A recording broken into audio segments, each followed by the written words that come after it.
네, 오늘 오후 윤석열 대통령과 국민의힘 한동훈 대표가 용산 대통령실에서 면담을 합니다. 핵심은 김건희 여사를 둘러싼 여러 의혹인데요. 윤석열 대통령이 오늘 어떤 해법을 내놓을지 관심이 쏠리고 있습니다. 취재기자 연결해서 내용을 좀 들어보겠습니다. 신윤정 기자. 네, 용산 대통령실입니다. 네, 한동훈 대표의 이른바 3대 요구가 오늘 독대 핵심 의제겠죠?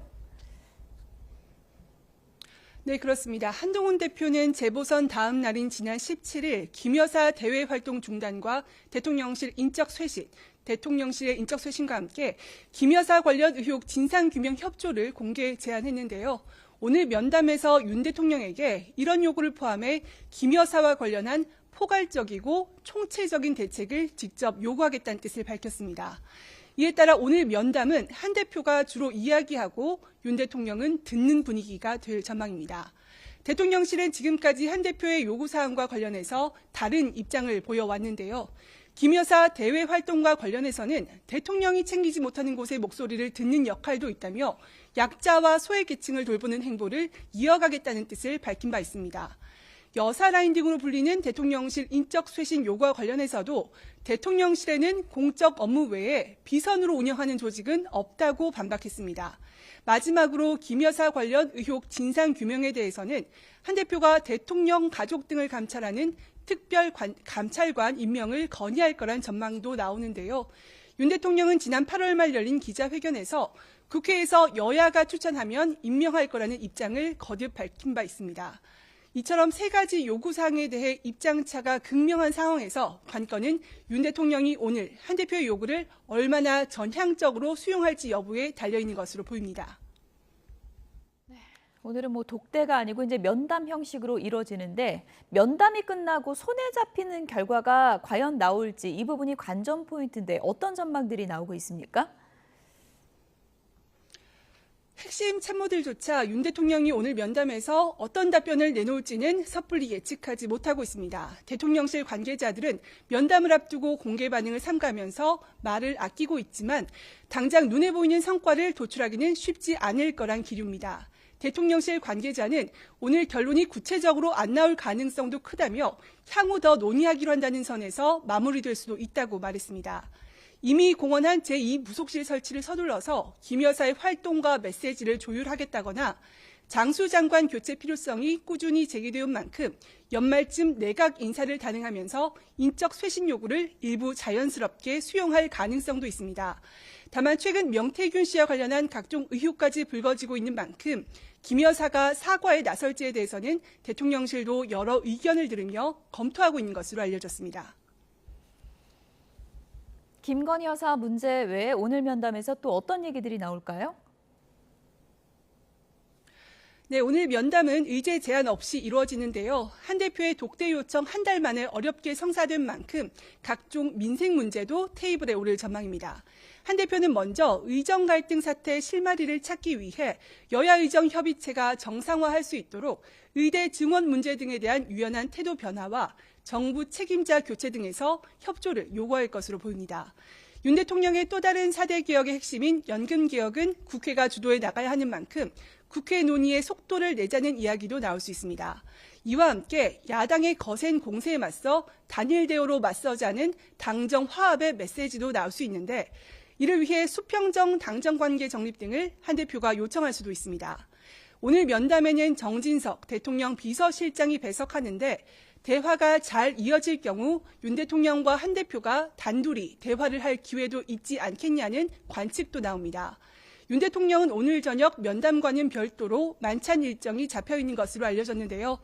오후 4시 반에 시작되는 오늘 면담은 임기 후반기 윤 대통령의 국정 동력은 물론 당정 갈등의 해법과 여권 전체의 지형도를 좌우하는 중요한 분기점이 될 것으로 보입니다. 지금까지 용산 대통령실에서 YTN 신윤정입니다. 윤석열 대통령과 국민의힘 한동훈 대표의 회동을 앞두고 여권 내에서는 긴장감이 감돌고 있습니다. 김건희 여사 논란이 어떻게 다뤄질지가 초미의 관심사인데요. 오늘 국회 국정감사장에는 김 여사 공천 개입 의혹을 제기한 인물의 출석이 예정돼 있습니다. 또 조금 전 국감장에서는 김 여사의 증인 동행 명령장이 발부돼서 여야가 또 충돌을 빚기도 했습니다. 관련 소식은 국회 취재기자 연결해서 알아보겠습니다. 홍민기 기자. 네, 국회입니다. 네, 한동훈 대표가 오늘 오후 윤석열 대통령을 만나는데요. 여야에서 어떤 얘기들 나오고 있습니까? 네, 우선 국민의힘 내에선 긴장감이 역력한 모습입니다. 이번 회동을 통해 여권 내 최대 악재로 떠오른 김건희 여사 논란이 해소되면 당정이 화합하는 계기가 될 수 있지만 만약 빈손 면담에 그치면 세 번째 김 여사 특검법 표결을 앞두고 민주당의 공세에 맞서기 어렵다는 위기감도 감돌고 있습니다. 김종혁 최고위원의 오늘 아침 회의 발언 들어보시겠습니다. 민주당의 이런 반민주 폭거에 우리 당과 지지자들이 당당하게 맞설 수 있도록 김 여사 논란에 대해서 근본적인 대책이 나와주기를 간곡히 바랍니다. 네, 이런 가운데 친윤계로 분류되는 김민전 최고위원은 김 여사 특검을 받아들이는 대신 민주당 이재명 대표의 부인 김혜경 씨와 문재인 전 대통령 부인 김정숙 여사 특검을 제안해달라고 요청하기도 했습니다. 친한계를 중심으로 온 결국 논란을 매듭지을 책임은 용산 대통령실에 있다는 지적도 나오고 있습니다. 한 친한계 의원은 YTN과 통화에서 현재 얘기하는 것들은 모두 대통령실에서 결정해야 하는 문제 아니냐며 협의할 문제는 아니라고 말했습니다. 반면 민주당은 한 대표를 겨냥해 압박 수위를 높이고 있습니다. 이재명 대표는 독대인지 면담인지 잘 구별은 안 되지만 만나는 게 중요하다며 요식행위가 아닌 긍정적 결과를 만들어내길 바란다고 강조했습니다. 또 기회가 되면 야당 대표와도 한번 만나길 기대한다고 덧붙였습니다. 박찬대 원내대표도 한 대표 압박에 가세했는데요. 오늘 아침 회의 발언 들어보시겠습니다. 한동훈 대표께서는 국민을 현혹하지 말고 오늘 오후 윤석열 대통령과의 면담에서 김건희 특검을 전면 수용하라고 적극 요청하십시오. 민주당은 도이치모터스 주가 조작 의혹에 김 여사를 불기소 처분한 검찰 수사 라인을 두고서도 탄핵 범위를 어디까지로 할 것인지 등 구체화 작업에 들어갔습니다. 또 다음 달 초 김 여사 규탄 장애 집회도 예고한 만큼 여야 대치는 더욱 치열해질 전망입니다. 네, 오늘 국감장도 뜨거울 것 같은데요. 오늘 명태균 씨 논란과 관련해서 핵심 인물이 출석한다고요? 네, 그렇습니다. 국회 법제사법위원회 대검찰청 국정감사에는 공천 개입 의혹을 제기한 핵심 인물 강혜경 씨가 오늘 오후 증인으로 출석할 예정입니다. 강 씨는 앞서 명태균 씨가 지난 대선 당시 윤석열 대통령 측에 유리하게 조작된 여론조사 결과를 보고했고 그 대가로 김건희 여사를 통해 김영선 전 국민의힘 의원의 공천을 따내려 했다고 주장했습니다. 반면 명 씨는 윤석열 당시 후보에게 여론조사 결과를 전달한 건 맞지만 공천 요구는 사실이 아니라고 반박하고 있습니다. 미공표 여론조사를 보정했을 뿐 조작이나 불법은 없었고 강 씨가 자신에게 누명을 씌우고 있다는 입장인데요. 오후 국감에서는 강 씨를 상대로 김 여사와 명 씨의 친분 관계, 또 명 씨의 공천 개입 의혹 등을 두고 여야가 진실 공방을 벌일 것으로 보입니다. 오전 10시부터 시작된 국정감사는 김건희 여사와 김 여사 어머니 최은순 씨에 대한 동행 명령장이 야당 주도로 발부되면서 한때 여야 충돌이 빚어졌습니다. 국민의힘은 망신 주기 외에는 별다른 의미가 없는 것 같다며 반발했고 반면 민주당은 김 여사로 인해 국민이 상처받고 있다고 반박했는데 정청래 법사위원장과 민주당 소속 위원들이 동행명령장 집행을 위해 한때 퇴장하기도 했습니다. 지금까지 국회에서 YTN 홍민기입니다.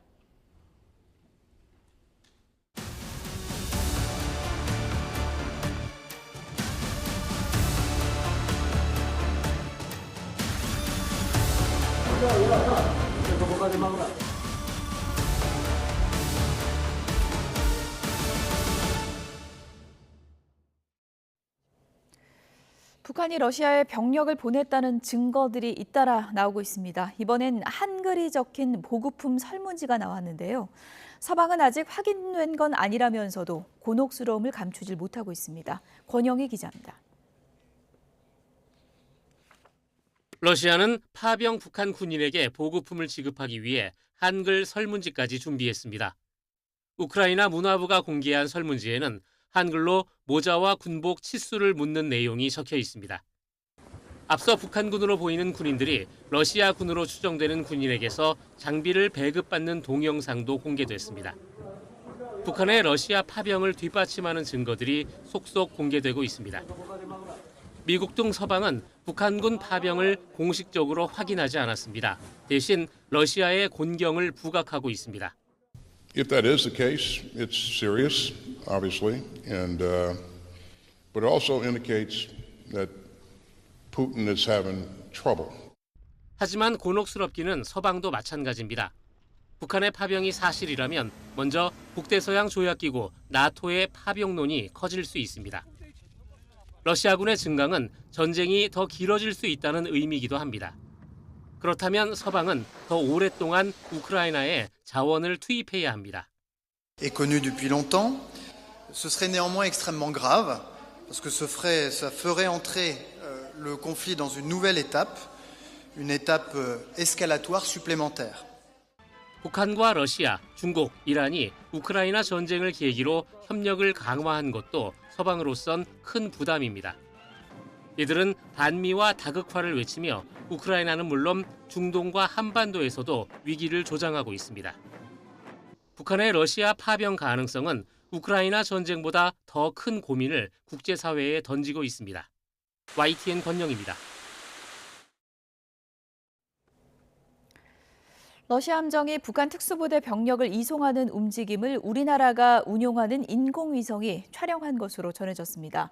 국가정보원은 지난 18일 북한군의 러시아 파병을 공식 발표하면서 관련 증거로 위성사진 3장을 제시했습니다. 이 가운데 2장은 외국 민간업체로 출처가 명기됐지만 북한 병력 수송 러시아 함정 활동이라는 제목이 달린 사진은 출처가 기재되지 않았습니다.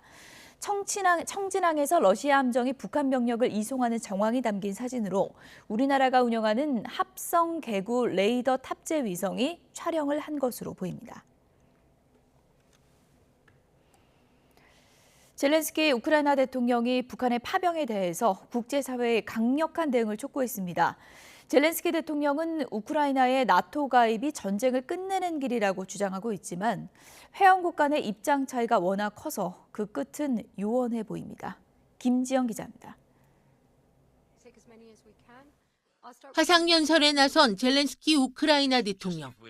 북한이 러시아에 장비는 물론 군인들을 보내고 있다는 위성과 영상 증거가 충분하다고 밝혔습니다. 따라서 국제사회가 러시아의 침략을 지원하는 북한에 대해 더 단호하게 대응할 것을 촉구했습니다. І ми чекаємо нормальну, чесну, сильну реакцію партнерів на це. 젤렌스키 대통령은 북대서양 조약기구 나토가 정식으로 가입 초청하는 게 전쟁을 끝내는 유일한 길이라고 주장했습니다. 젤렌스키는 우크라이나의 나토 가입이 푸틴 러시아 대통령을 협상 테이블로 불러내는데 필수적이라고 내다봤습니다. Що ви хочете, щоб ми з русскими говорили? Так, посильте нас. Щоб ми сиділи рівноправно, а не щоб просто стілець десь там в сторонці був. А як? Ну, інвітейшн дайте. І дайте зброю. 나토 규정상 가입 초청은 신규 회원국 가입 때 필요한 첫 번째 절차로 32개 회원국 만장일치 찬성이 필요합니다. 하지만 우크라이나의 나토 가입 초청에 대해 회원국 간 입장 차이가 크다는 게 문제. 앞서 나토 회원국들은 지난 7월 정상회의에서 우크라이나의 가입 지원 의사를 밝혔지만 구체적인 일정 등은 합의하지 않았습니다. Ukraine's path and bridge towards NATO membership is now irreversible. 특히 미국과 독일은 러시아와의 긴장 고조를 우려해 언급 자체를 꺼리고 있습니다. 이에 따라 다음 달 미국 대선 결과가 큰 변수로 작용할 것이라는 분석이 나옵니다. 카멀라 해리스 부통령은 우크라이나의 나토 가입 문제에 대해 추후 따져보겠다는 뜻을 밝힌 반면 트럼프 전 대통령은 미국의 우크라이나 군사 지원을 비판하면서 당선되면 전쟁을 되도록 빨리 해결하겠다고 밝힌 바 있습니다. YTN 김지영입니다.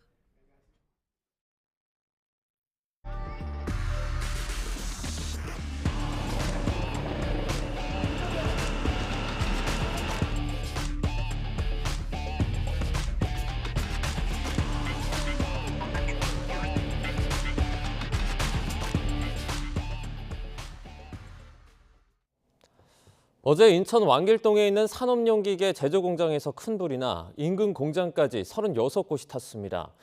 경찰이 화재 원인을 밝히기 위해 합동 감식에 나섰습니다. 취재기자 연결해서 알아보겠습니다. 윤흥성 기자, 어제 화재로 피해가 클 텐데 지금 현장 상황은 어떻습니까? 네, 어제 불이 난 현장은 새까맣게 탄 잔해만 가득합니다. 골조만 남긴 채 무너진 건물과 찌그러진 컨테이너의 모습이 보이고요. 주차돼 있던 차량도 형체를 알아보기 힘들 정도입니다. 이곳에서 오늘 오전 정확한 화재 원인을 밝히기 위한 합동 감식이 진행되고 있습니다. 인천경찰청 과학수사대는 오늘 오전 10시 반부터 소방과 국립과학수사연구원 등 관계자 10여 명과 함께 인천 왕길동 공장 화재 현장에서 합동 감식을 벌이고 있습니다. 안전장비를 착용한 관계자들이 현장 곳곳을 둘러보는 모습도 보입니다. 경찰은 최초 불이 시작된 산업용 기계제조 공장의 화재 원인과 주변으로 퍼져나간 과정을 집중적으로 파악할 계획입니다. 앞서 어제 아침 8시 40분쯤 인천 왕길동 산업단지에 있는 기계제조 공장에서 불이 났습니다. 소방당국은 화재 발생 30분 만에 관할 소방서의 인력과 장비가 모두 출동하는 대응 1단계를 발령했고 2시간 20분 만에 2단계로 격상했습니다. 11시간 만에 모든 불을 껐지만 화재 당시 강한 바람을 타고 불길이 번지면서 공장 36곳, 건물 70여 개 동이 잿더미로 변했습니다. 산업단지에 있는 공장들이 다닥다닥 붙어있는 데다 대부분 샌드위치 패널 등 불에 잘 타는 구조라 피해가 커진 것으로 보입니다. 불이 난 공장 대부분이 전소되면서 공장 기기와 자재 등을 건지지 못한 경우가 많아 업주들의 피해가 막심한 상황입니다. 사고 당시 불길도 강하고 연기가 멀리 퍼져 인근 주민들의 피해도 우려됐는데요. 주민 90여 명이 긴급 대피했는데 다행히 인명피해는 발생하지 않았습니다. 인천 서구청은 재난통합지원본부를 운영하고 소실 물품과 고용 인원 등 기업체 피해 현황을 파악하고 있는데요. 조사 결과를 바탕으로 지원책을 마련할 계획입니다. 구체적인 화재 원인 등 합동감식 결과 나오는 대로 소식 전해드리겠습니다. YTN 윤웅성입니다. 서울 아침 기온이 9.7도까지 내려가며 올가을 들어서 가장 추웠습니다. 오늘 남부와 제주에 내리는 비는 내일은 전국으로 확대하겠고 비가 그친 뒤에는 오늘보다 기온이 더 떨어질 전망입니다. 취재기자 연결해서 알아보겠습니다. 김민경 기자, 오늘 아침에 꽤 쌀쌀하던데 어제보다 많이 추워진 건가요? 네, 오늘 서울의 최저 기온은 어제보다 0.8도 낮은 9.7도였는데요. 올가을 들어 처음으로 10도 아래로 떨어지며 가장 낮았습니다. 전국에서 가장 추운 곳은 강원도 양양 설악산으로 기온이 영하 0.2도까지 떨어졌고 철원 4.1도, 파주 6도, 대전 8.6도, 8.5도 등 중부 곳곳이 10도 이하로 곤두박질했습니다. 상층 기온이 영하 10도 이하의 찬 공기가 남하한 데다 밤사이 복사냉각에 강한 바람이 더해졌기 때문인데요. 한낮에도 서울 20도, 광주 23도로 예년 수준의 다소 쌀쌀한 가을 날씨가 이어지겠습니다. 내일은 전국에 비가 내리면서 기온이 평년과 비슷하거나 조금 높겠지만 모레 비가 그친 뒤에는 또다시 북쪽에서 찬 공기가 내려오면서 목요일에는 서울 아침 기온이 6도까지 뚝 떨어질 전망입니다. 비 예보도 있던데 얼마나 내릴까요? 네, 오늘은 남쪽 기압골의 영향으로 제주도와 남부에 비가 내리겠고 내일은 서쪽에서 저기압이 유입되며 비가 전국으로 확대되겠는데요. 기압골과 저기압의 영향을 동시에 받는 제주도와 남해안에는 이번에도 다소 강한 비가 쏟아질 걸로 보이는데요. 오늘부터 모레까지 제주도는 최고 120mm 이상, 남해안에 100mm 이상, 남부 내륙에도 80mm의 호우가 쏟아지겠고 내일부터 모레까지 중부에도 많게는 60mm의 비가 예상됩니다. 특히 오늘 오후부터 내일 사이 비가 내리는 동안 돌풍과 함께 제주도는 시간당 30에서 50mm, 남부에도 시간당 20에서 30mm의 강한 비가 집중되는 곳이 있을 걸로 보여 주의가 필요합니다. 비는 모레 새벽에 대부분 그치겠고 일부 내륙은 오전까지 이어질 전망입니다. 비와 함께 강풍도 주의해야겠는데요. 내일 밤부터 서해안에, 모레는 전국 대부분 지역에서 순간적으로 풍속이 초속 15에서 20m의 강풍이 예상됩니다. 지금까지 과학기상부에서 YTN 김민경입니다. 문재인 전 대통령의 전사위 서모 씨의 타이 이스타제 특혜 채용 의혹을 수사 중인 검찰이 문 전 대통령의 딸 다희 씨에게 이달 중으로 출석하라고 요구했습니다. 전주지검은 지난주 문다희 씨 측에 연락해서 이달 안으로 검찰의 참고인 신분으로 나와 조사를 받으라고 통보했습니다. 문 씨 측은 아직 조사 가능한 날을 정해서 검찰에 회신하진 않은 것으로 전해졌습니다. 문재인 전 대통령의 딸 다혜 씨가 음주운전 사고를 내면서 앞서 과태료 미납으로 수차례 차량이 압류됐던 사실도 드러났습니다. 문 씨처럼 과태료를 내지 않은 경우가 많아서 지난해 말 기준 미납된 교통과태료가 무려 1조 원을 넘어선 것으로 나타났습니다. 양동훈 기자입니다. 문재인 전 대통령의 딸 다혜 씨는 음주 사고 전에도 과태료를 내지 않아 4차례 차량 압류 처분을 받은 것으로 드러나 논란이 됐습니다. 그런데 과태료 체납으로 인한 차량 압류는 인사청문회 단골 메뉴이기도 합니다. 이상민 행정안전부 장관은 과태료나 자동차세 등을 미납해 11차례 차량이 압류됐고, 김부겸 전 국무총리 부부도 역시 과태료와 자동차세를 내지 않았다가 32차례 자동차를 압류당한 사실이 인사청문회에서 드러났습니다. 지난해 말 기준 미납 과태료는 1조 400억 원에 달하는데 절반이 넘는 6,600여억 원이 5년 이상 장기 체납입니다. 이유는 과태료를 내지 않아도 강제 징수가 쉽지 않기 때문입니다. 교통법규를 위반해 현장에서 적발되면 범칙금이 부과되는데 운전자가 누구인지 바로 확인되는 만큼 미납 시 형사처벌을 받을 수도 있습니다. 단속 카메라에 교통법규 위반이 적발되거나 다른 사람이 신고한 경우에는 운전자를 특정할 수 없어 차주에게 과태료를 부과하는데, 미납 시 차량 번호판을 압수하거나 1,000만 원 이상 고액 상습 체납자는 일정 기간 구금할 수 있습니다. 하지만 소액 과태료가 1,000만 원 이상 쌓이는 경우는 드물고 경찰이 일일이 차량을 찾아 번호판을 압수하기에는 인력이 부족합니다.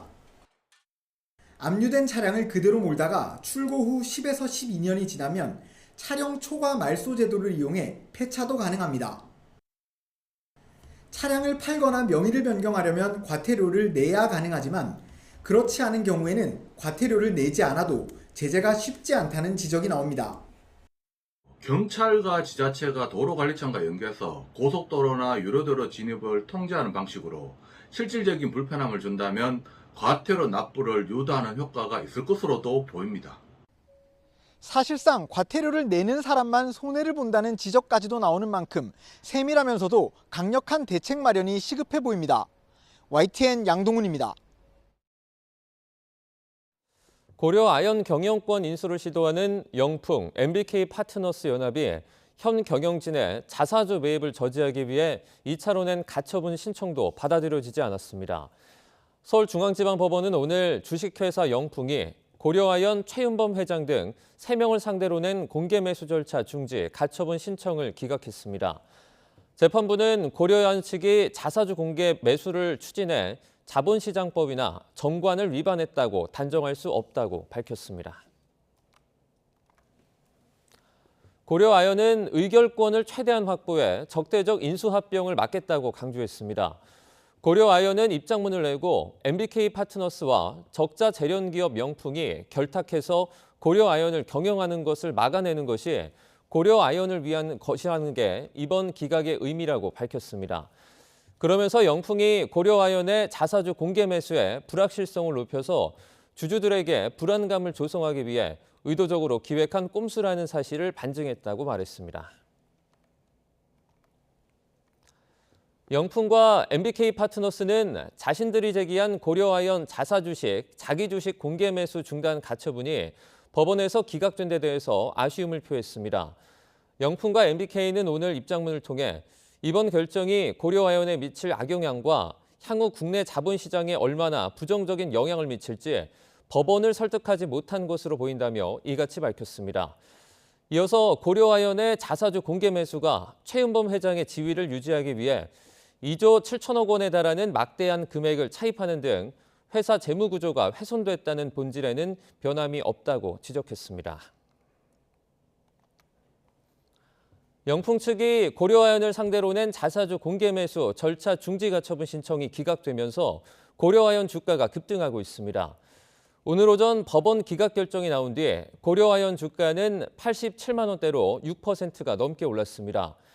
장중 한때 88만 9천 원까지 오르며 고려아연 측 공개 매수가인 89만 원에 육박하기도 했습니다. 기아와 삼성의 대결로 압축이 된 대망의 한국 시리즈 1차전이 오늘 펼쳐집니다. 전통의 라이벌일 뿐 아니라 정규 시즌 1, 2위 팀의 맞대결인 만큼 명품 승부가 예상됩니다. 양시창 기자입니다. 시즌 내내 압도적인 경기력을 보이며 줄곧 1위를 놓치지 않은 기아와 안정적인 전력으로 디펜딩 챔피언 LG를 좌절시키고 한국 시리즈에 오른 삼성. 31년 만에 한국 시리즈에서 만난 두 팀은 전통의 맞수답게 양보 없는 일전을 예고했습니다. 저희는 반드시 꼭 한국 시리즈에서 100%의 컨디션으로 반드시 꼭 1차전 때부터 최선을 다하는 게임 보여드리도록 하겠습니다. 한국 시리즈 올라왔기 때문에 이제는 잃을 게 없다고 생각합니다. 정말 한번 후배들이랑 하늘에 맡기고 후회 없이 한번 뛰어보겠습니다. 기아는 정규 시즌 삼성과의 맞대결에서도 12승 4패로 강했습니다. 타율과 평균 자책점은 모두 기아가 우세했지만 홈런과 홀드는 삼성이 많았습니다. 또 실책은 기아가 10개 구단 중 가장 많았고 삼성이 가장 적었다는 점도 눈여겨볼 대목입니다. 점수를 빼야 될 타이밍에는 한 점 한 점 꼭 빼나가는 작전을 해야 되지 않을까라고 생각하고 쉽게 무너지지 않는 수비력을 갖고 있기 때문에 워낙 전력이 탄탄한 팀이지만 그 빈 틈이 있기 때문에 그 빈 틈을 파고 들어가지고 기아를 한번 잡아볼 수 있도록. 기아와 삼성은 역대 한국 시리즈에서 3번 만나 모두 기아 전신인 해태가 우승을 차지했습니다.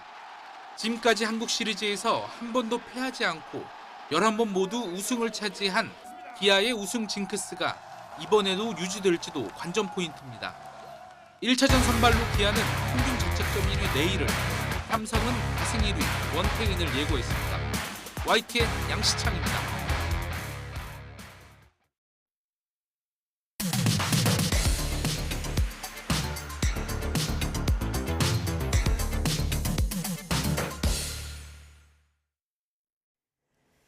각이 살아있는 정치평론 시사정각 시작하겠습니다. 오늘은 윤희석 국민의힘 선임대변인, 서용주 맥 정치사회 연구소장 두 분을 모셨습니다. 어서 오세요. 네, 안녕하세요. 네, 오늘 첫 번째 주제어는 영상으로 보겠습니다. 보여주시죠.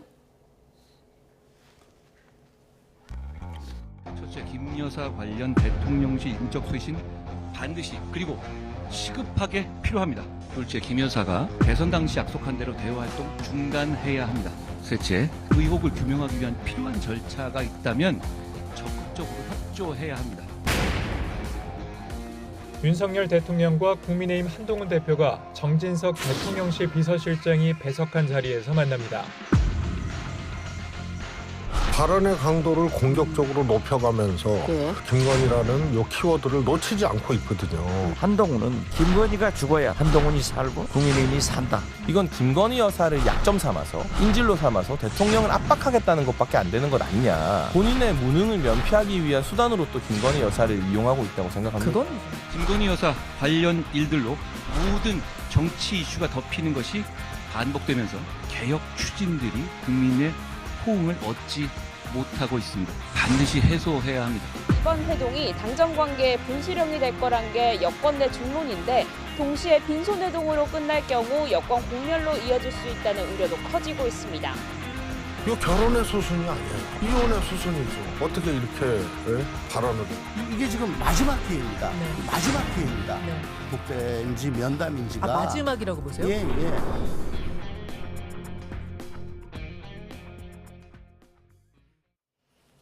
네, 독대는 아니고 면담인데 시간은 오늘 오후 4시 반으로 잡혔습니다.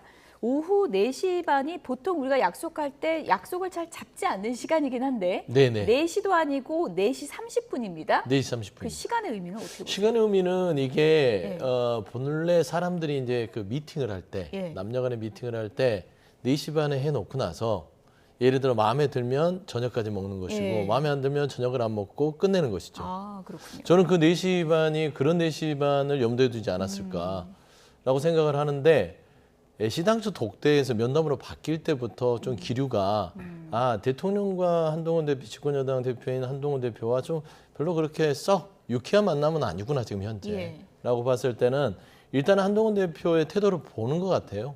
4시 반에 만나서 차를 한 잔 마셔보고 한동훈 대표가 윤석열 대통령의 말에 대해서 고분고분 그냥 나의 말을 따라준다면 예. 한동훈 대표 식사나 좀 하고 가지라고 할 수 있는 그러면 저녁은 좀 준비해 둘 거라고 보십니까? 아니 미리? 저녁 약속이 대통령이 있다 손 치더라도 예. 한동훈 대표가 집권여당 대표이고 예. 뭐 같이 식사를 할 정도의 예. 시간별로는 대통령이 결정할 수 있지 않을까 하는데 식사는 안 하실 것 같아요. 아, 식사는 안 할 것 네, 같다. 한동훈 대표 앞서 예. 얘기한 거를 보면 아주 강한 의지를 보였기 때문에 예. 여기서 뭐 식사까지 하고 오는 예. 모습을 보이면 한동훈 대표가 손해죠.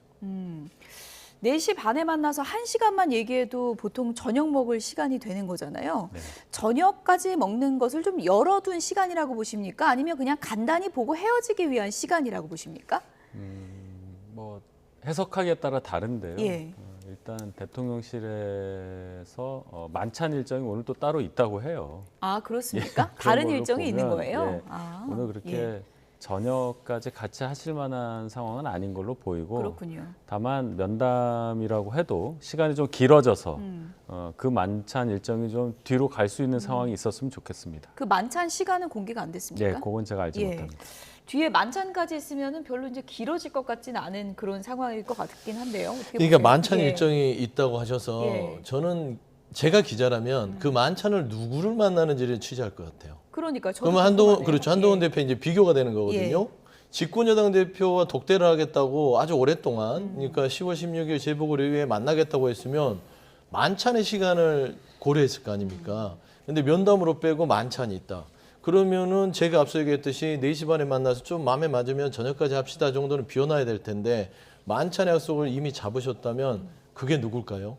만에 하나 다른 정치인이라면 아니면 한동훈 대표의 비견되기에도 별로 좀 낮은 수준의 분을 만난다면 한동훈 대표에게는 또 의문의 일피지 않을까. 예. 그래서 생각합니다. 뭐 낮은 수준이라는 표현은 좀 오해는 아니, 살 수 있는데 중요도죠. 중요도를 예, 따졌을 예. 때 어쨌든 한동훈 대표랑 이렇게 어렵게 날을 잡았는데 저녁은 다른 사람하고 잡아놨다면 이게 또 굉장히 좀 논란이 될 수도 있을 것 같은데 혹시 뭐 취재해 보셨습니까? 아니요, 누구랑 저도 먹는 뭐 건지? 예. 그거는 알지 못하고 예.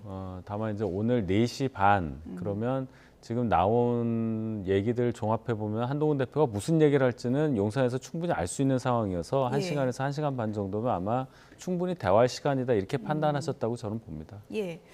오늘 어쨌든 독대가 아니고요. 정진석 비서실장이 함께 하니까 2대1 만남이 된 거거든요. 한동훈 대표 측에서도 비서실장 같이 가겠다 이런 요청을 했는데 용산에서 거절했다고 합니다. 그러니까 거절했다고 하는데 예. 오늘 또 아침에 또 이렇게 확인을 해보니까 그 박정아 비서실장도 갈 수도 있다라는 걸 좀 여지가 열려 있다고 하더라고요. 예. 좀 지켜는 봐야 될 것 같은데 일단은 뭐 누가 배석하든 간에 일단 정진석 비서실장이 같이 하는 것은 확정된 것 같습니다.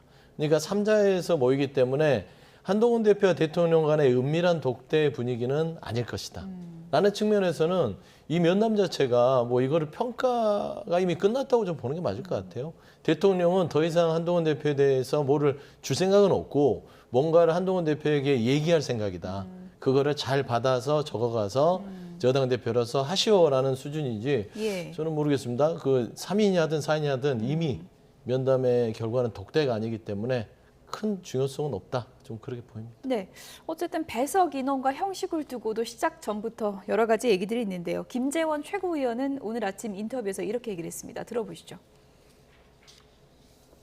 저는 거기다가 그 대통령께서 그 독대를 하면서 비서실장을 배석시키니까 예. 그에 대해서 우리도 비서실장을 데리고 가겠다 이렇게 이야기한 것은 그건 사실 대통령을 국가원수 내지 우리 당이 배출한 대통령으로 인정하지 않는 것 아닌가. 쉽게 말해서 배석자가 있다는 것은 딴 이야기가 나오지 않기 위해서인데 네. 그쪽만 증인이 있으면 되냐 이런 투의 지금 말씀 아니겠습니까? 이것은 비서실장이 배석하는 것이 지극히 그 당연한 자리이고 정 문제가 된다면 비서실장에 대한 이야기가 나올 것 같으면 하다못해 기록비서관이라도 배석을 해야 되는 것이지 대통령이 1대1로 만나는 것은 지극히 사적인 자리라면 모를까. 네. 저는 그런 외의 그 정치적인 면담 자리에 이런 이야기가 나온 것 자체가 좀 의아하게 생각했습니다. 네, 당대표도 비서실장 데려간다 그러니까 김재원 최고위원이 이 부분에 대해서 국가 원수랑 당대표가 같냐 이렇게 반박을 했거든요. 어떻게 보세요? 김재원 최고위원의 해석이 좀 과한 측면이 있습니다. 예. 뭐 대통령과 여당 대표와의 사이가 뭐 동등하냐 아니냐부터 시작해서 당대표가 당이 배출한 대통령을 믿지 못해서 예. 대통령실에서만 비서실장 오는 것에 대해서 우리도 데려가겠다. 이런 시각으로 보시는 게 글쎄요. 저희 입장에서는 이렇게 도움이 될 것 같지는 않고 그냥 형식적으로 예. 그럼 저희도 대표의 비서실장을 데려가겠다고 얘기한 것뿐이고 뭐 정적 비서실장이 당에서 또 국회에서 오래 활동하신 분이어서 그분을 못 믿어서 예. 저런 얘기 했다고 저는 보지 않아요. 이 해석은 좀 과하다 이렇게 말씀드리겠습니다. 정진석 비서실장이 오늘 윤 대통령과 한동훈 대표 사이에 이제 네. 앉아 있는 거잖아요. 그 가운데 사람 역할이 원래 되게 중요한 건데 이런 상황에서 그렇죠. 어떤 역할을 해야 된다고 보세요? 뭐 혹자들은 이런 얘기를 하더라고요. 이제 윤석열 대통령과 한동훈 대표가 예. 이견차가 크게 지금 만나는 상황이라서 예. 조금 불편한 기류가 있을 수 있다. 예. 거기에 좀 양념을 치면서 완화하는 어떤 중재자 역할을 하는 게 맞지 않겠냐. 예, 또 그런 예. 역할을 하지 않겠냐라고 하는데 일단은 저는 한동훈 대표가 박정하 비서실장을 요청한 부분들은 당연하다고 생각해요. 왜냐하면 두 사람이 얘기하다 보면 두 사람의 얘기를 잊어먹는 수가 있기 때문에 객관화된 사람이 옆에서 지켜보면서 기록을 하는 것들이 훨씬 더 면담의 내용을 정확하게 외부적으로 평가하거나 예. 말을 할 수 있잖아요. 예. 근데 정진석 비서실장 혼자만 얘기하는 기록하다 보면 이게 따져보면 한동훈 대표가 말하는 부분을 곡해할 수 있는 부분이 있다라는 측면에서는 이게 행정부의 수반과 말하자면 집권여당, 입법부의 집권여당 대표가 가는 거기 때문에 이건 공적 만남이잖아요.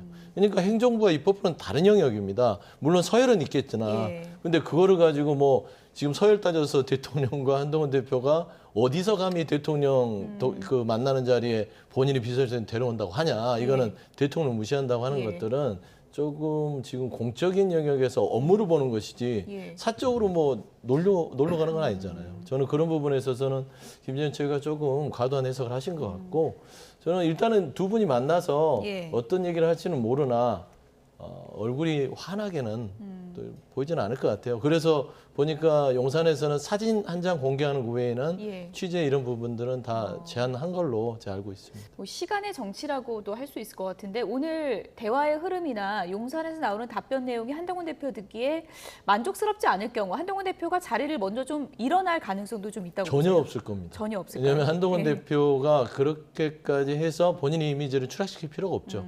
최대한 언더독 입장에서 대통령을 존중하는 경청하는 입장에서 올 것이고 근데 이미 면담은 끝났다고 봐요. 검찰에서 김건희 여사의 주가 조작에 대해서 불기소 처분을 해버렸기 때문에 한동훈 대표의 3대 요구사항 중에 이미 의혹규명 해소는 끝나버린 겁니다. 그래서 저는 별로 그 면담의 의미를 크게 둘 것인가라는 것도 좀 회의적이다. 아직 만나지도 않았는데 너무 찬물을 끼얹는 거 아니죠? 아니 예측입니다. 예. 어쨌든 오늘 결과 발표가 이제 많이 궁금하실 텐데 뭐 용산 측에서는 정진석 비서실장이 들어가 있었으니까 얘기하면 되고 한동훈 대표 측에서는 한동훈 대표가 직접 얘기한다고요? 예, 혼자 가시게 되면 국회 돌아와서 아마 본인 직접 회담 상황에 대해서 브리핑하겠다 이런 말씀을 하신 걸로 저도 들었고 직접 얘기하겠다는 건 그만큼 또 의지도 강하다 뭐 이런 표현으로 볼 수 있을까요? 어쨌든 무슨 말씀하실지는 모르지만 의제에 대해서 본인이 다 얘기한 상태고 그렇다면은 용산 대통령실 그리고 대통령님의 답변이 어떤지에 대해서 질문을 한 분이 또 그 답변을 전달하는 것도 이치에 맞다. 그리고 또 기자들 입장에서도 정석 비서실장 물론 말씀하시겠지만 그 직접 당사자라고 볼 수 있는 한동훈 대표로부터 듣는 것을 더 좋아할 겁니다. 그래서 아마 브리핑을 직접 하시지 않을까 이렇게 생각합니다. 예. 서영주 소장님은 한동훈 대표가 내놓은 3대 요구안, 그러니까 지금 상황이 시험지는 이미 나와 있는 거고 답안지를 오늘 보는 거잖아요. 네네. 세 개 다 X라고 보십니까? 어떻게 보십니까? 글쎄요, 저는 객관식이 아니라 주관식이라고 봅니다. 주관식이요? 예, 각 세 가지 어떤 요구 사항에 대해서 부분적으로 수용 가능성이 분명히 있는 부분도 있고 좀 어렵다고 보는 부분도 있다고 용산 입장을 들었습니다. 그렇다면은 각각에 대해서 어느 정도는 수용하고 뭐 이런 정도로 용산에서 답변이 나오지 않을까. 그나마 예. 세 개 중에 뭐가 수용 가능한 겁니까? 그건 제가 예측을 못 하겠어요. 예. 사실은 1번부터 다 중요하니까. 예. 예.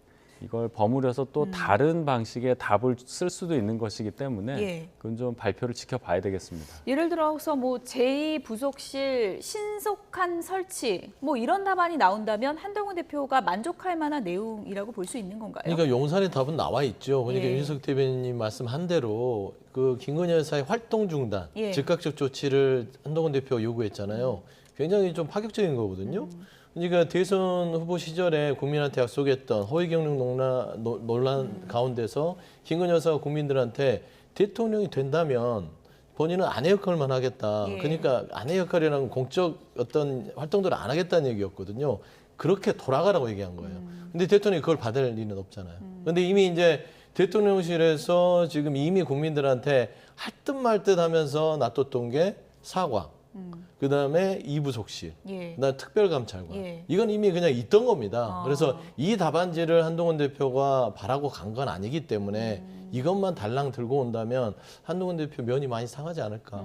그렇게 좀 보여요. 근데 일각에선 이런 얘기도 있거든요. 제2부속실 설치는 그 영부인의 활동을 어떻게 보면은 좀 이렇게 뭐 컨트롤하는 그런 역할을 하는 건데 활동 전면 중단하고 제2부속실 설치는 좀 배치된다 이런 시각도 또 있더라고요. 그러니까 이제 중간 영역이겠죠. 과거는 있고 이제부터는 제대로 하겠다. 이게 대통령실 입장일 것이고 예. 한동훈 대표가 지금 말하는 김건희 여사의 활동 중단은 김건희의 리스크는 그걸 가지고 해소되지 않겠다고 본인이 판단한 것이에요. 예. 그래서 아까도 자료화면에 처음 얘기했듯이 집권여당 대표로서 어떤 개혁이라든지 정부에 대한 어떤 여러 가지 민생에 대한 해법을 내놓더라도 예. 김건희 여사 리스크가 존재하는 한 이게 빛나지 않는다. 그래서 예. 결국에는 처음 그대로 그냥 중단을 하는 것들이 결국에는 여당과 보수 정권과 윤석열 대통령을 살리는 길이다라고 얘기하는 것 같습니다. 예.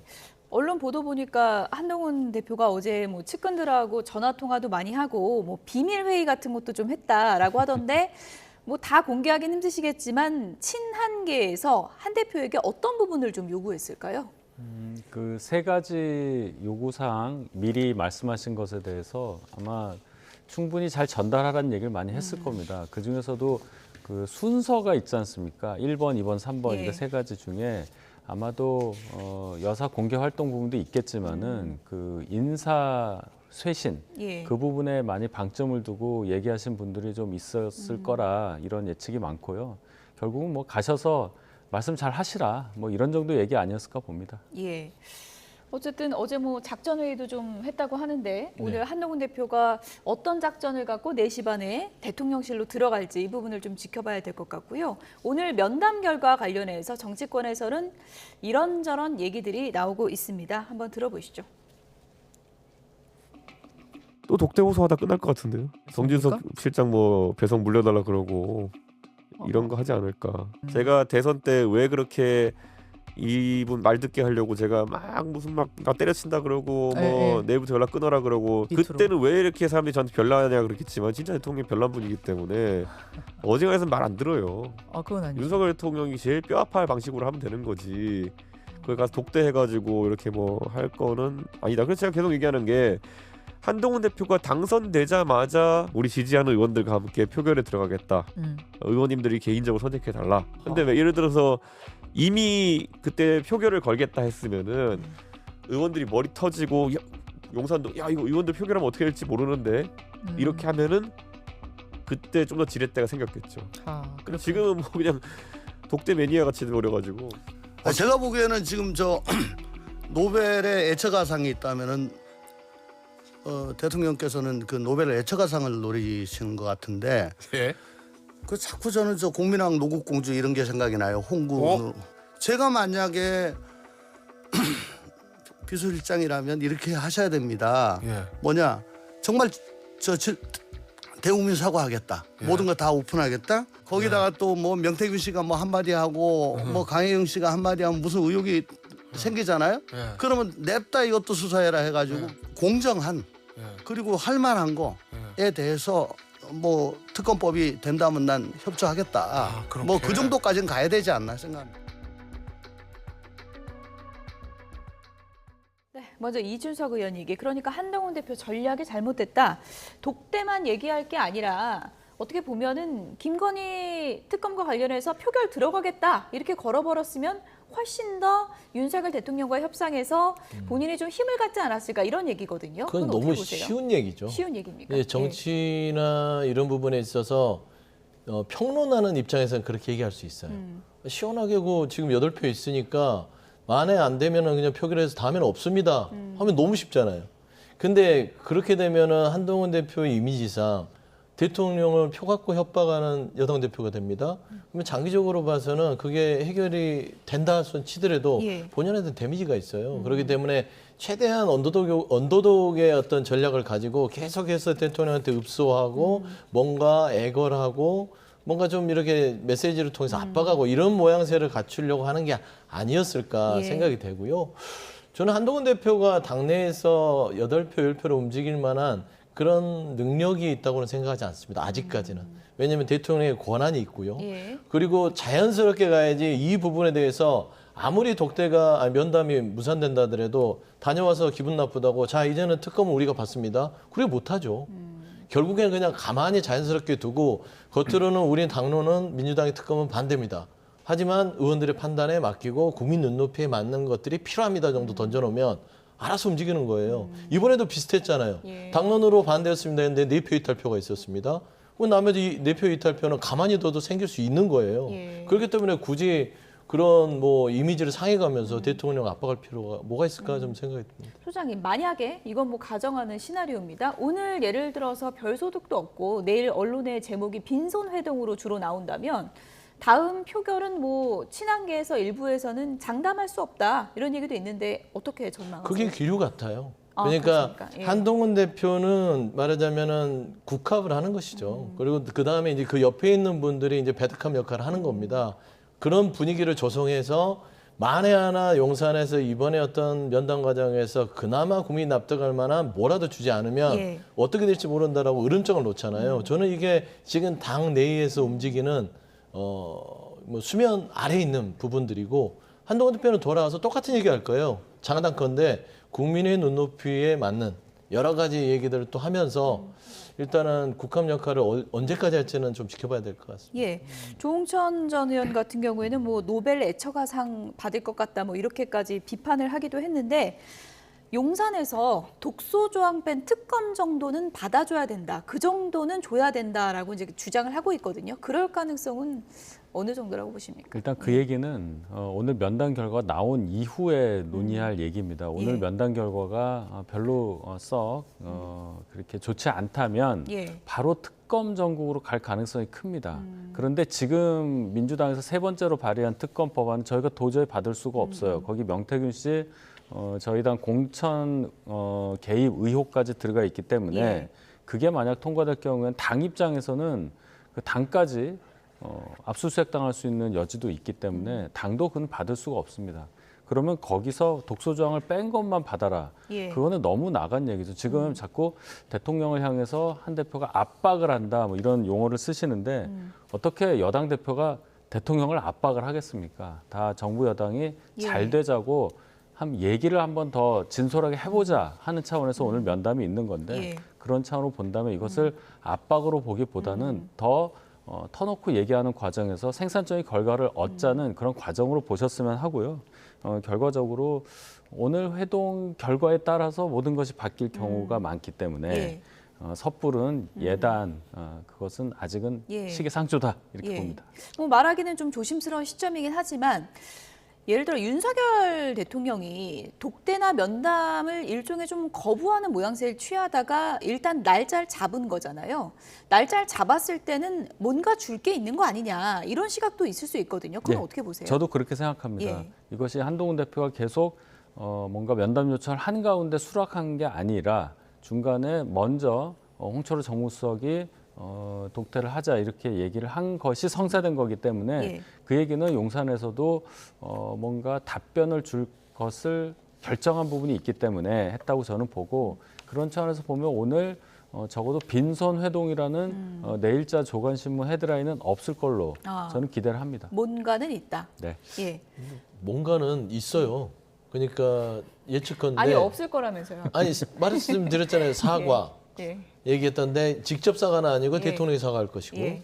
그다음 이부속실 예. 특별감찰관 이게 있다는 겁니다. 근데 이건 있어도 없는 거나 마찬가지라고 말씀을 드렸던 거고 예. 아까 저는 조홍천 의원 잠깐 전 의원 얘기를 잠깐 하면 노벨 애처가상은 아닌 것 같아요. 그건 뭔가요? 노벨 공처가상이죠. 공처가 애처가는 완전히 다릅니다. 예. 배우자를 사랑한 남편과 예. 배우자에게 꽉 잡혀서 아무것도 못하는 또 공처가는 다르다는 좀 말씀 좀 드리고 싶습니다. 예. 어쨌든 한동훈 대표가 지금 언론 보도 보면 내가 이번에 할 말은 하겠다. 이대로 가다가는 다 죽는다. 이런 얘기를 한 것으로 언론 보도에서 전해지고 네. 있거든요. 만약에 서영주 소장님 네. 예측대로 큰 소득 없이 돌아온다면 한동훈 대표가 그 다음에 취할 수 있는 액션은 어떤 게 있는 거예요? 일단은 한동훈 대표가 할 수 있는 것들은요. 예. 특검에 대한 부분들은 친한계를 중심으로 해서 더 거세질 겁니다. 이제는 국민의 눈높이에 맞는 선택을 할 수밖에 없다라는 예. 메시지들이 나올 것이고 저는 한동훈 대표는 이미 면담대에서 결론을 내렸다고 봐요. 그러니까 뭐 한 일말에 한 10%, 20%의 희망은 갖고 있겠으나 80%는 이미 나는 다 얘기를 했는데 대통령실은 줄 게 별로 없구나. 예. 사과, 이부속실, 특별감찰관 외에는 안 하겠구나라는 걸 알고 있는 것 같고요. 저는 한동훈 대표가 면담 이후에 예. 저는 조금 더 여론전을 좀 더 왕성하게 할 것 같습니다. 그래서 본인의 메시지를 언론을 통해서 하나하나 조목조목 좀 더 구체적으로 얘기를 해가면서 본인의 정치적인 어떤 출구 전략을 세울 것 같다 그래 보입니다. 면담 앞두고 국민의힘 내부에서는 한동훈 대표를 견제하는 목소리도 계속 나오고 있는데요. 어떤 내용들인지 함께 보여주시죠. 네, 김태흠 충남지사가 이렇게 얘기를 했습니다. 독대를 요구하고 또 이를 언론을 통해 하는 것은 자기 정치나 대통령과 차별화를 위한 수단으로 해석될 수밖에 없다. 신뢰 기반이 없는 독대는 독대가 아니라 하극상이나 담판이다. 이렇게 비판을 했고요. 이상규 서울 성북을 당협위원장은 무능함에도 정치적인 잔기술만 하는 한 대표는 사퇴해라. 이런 얘기까지 했습니다. 총선 패배, 교육감 선거 패배, 구로구청장 사퇴는 당대표가 수도권을 포기했다는 증거다. 이렇게 날을 세웠습니다. 물론 뭐 당내에서 한동훈 대표를 이렇게 비판하는 세력이 뭐 어느 정도인지는 모르겠지만 예를 들어서 이번 면담의 결과가 좋지 않을 경우 당내 분열이 좀 빨라지는 게 아닌가? 이런 우려가 있을 수 있거든요. 저희가 분열하고 싶어도 할 수 없습니다. 왜요? 저희는 예. 의석수가 적은 가운데 정부를 이끌고 가야 할 책임을 갖고 있는 당이기 때문에 분열할 일은 전혀 없다. 다만 내부에서 여러 목소리는 나올 수 있겠죠. 근데 그 진단이 다 제가 볼 때는 논리적으로 맞지가 않아요. 김태훈 충남지사 말씀하신 그 부분은 충분히 이해는 하는데 적어도 재보궐 과정이 중간에 있었다는 것을 감안한다면 예. 한동훈 대표 발언 수위가 높을 수밖에 없었다. 이 말씀을 드립니다. 네, 윤석열 대통령과 한동훈 대표의 면담을 앞두고 민주당에서는 지금 여당에 대한 공세 수위를 더 높이고 있는 상황입니다. 민주당에서 어떤 얘기들이 나오고 있는지 그 얘기를 좀 해보도록 하겠습니다. 다음 주제요, 보여주시죠. 네, 민주당 장외로 나가겠다. 롱패딩까지 준비하겠다. 이런 얘기를 했습니다. 한겨울까지 가는 겁니까, 그러면? 이제 한겨울을 준비하는 거죠. 예. 예. 지금 날도 오늘 추워졌고요. 그러다 보니까 롱패딩 준비하자고 하는 것 같은데 불행한 일입니다. 그러니까 이게 정치권 민주당이 뛰어드는 부분도 있겠지만 벌써 김건희 여사의 주가 조작 부분에 대해서 검찰이 무혐의를 내리면서 이게 도대체 이게 제대로 된 나라인가? 라는 얘기들이 많이 있고 지금 많은 국민들이 지금 광화문에 촛불을 들고 나가고 있는 실정입니다. 그러다 보니까 지금 민주당에서는 같이 동참을 해서 롱패딩 챙겨라라고 얘기하는 것 같은데 실상 보시면 김건희 여사의 문제 자체가 단순하게 뭐 명품백이나 주가 조작뿐이 아니라 온통 뭐 공천 개입부터 해서 국정에 대한 여러 가지 부분들에 있어서 걸림돌로 작용하고 있는 것이에요. 명태균 씨만 봐도 지금 김건희 여사의 공천 개입 논란으로 있어서 한 45일 동안을 명태균 씨와 용산에 있는 대통령 부부로만 그냥 다 접해버렸습니다. 지금 응급실 뺑뺑이 때문에 목숨을 잃는 국민들이 있는데 그런 데를 돌보고 있는 언론이라든지 주목이 되지 않고 있고요. 지금 안보 문제도 심각하고요. 민생 문제도 물가도 지금 심각합니다. 여러 가지의 민생이 국정이 마비돼 버렸어요. 이런 상황에서 보면 김건희 여사가 얼마만큼 지금 대한민국의 국정에 큰 걸림돌로 작용하고 있는지 부분에 있어서 이거를 왜 해소해 주지 않지? 이건 대통령이 해소해야 되거든요. 예.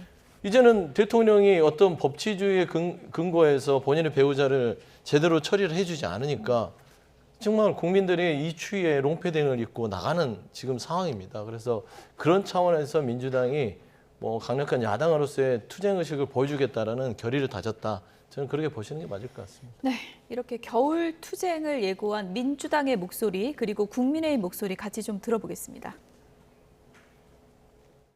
윤석열 대통령이 또 김여사 특검법에 대한 거부권을 행사한다면 국민적 저항에 직면하고 김건희, 윤석열 검찰 독재 정권의 공동 몰락의 속도는 더 빨라질 것이라는 점을 똑똑히 경고합니다.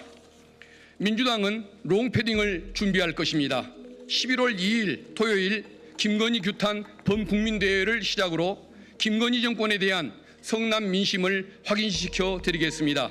국민과 함께 위기의 민주주의를 지켜내겠습니다. 지금은 거대 야당이 광장에 입고 나갈 방탄용 롱패딩을 준비할 때가 아니라 우리 사회의 약자들을 두텁게 지원할 방한용 민생 정책을 국회 안에서 논의할 때입니다.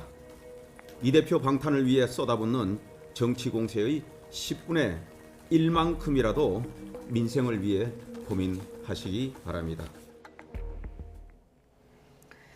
네, 이 집회가 이제 국감 끝나고 바로 시작하겠다는 건데 뭐 정기 집회로 가는 건지 간헐적으로 하는 건지는 아직 밝혀지진 않았는데 어쨌든 김건희 여사 문제에 더는 참지 않겠다, 여론전에 나서겠다 뭐 이런 분위기겠죠?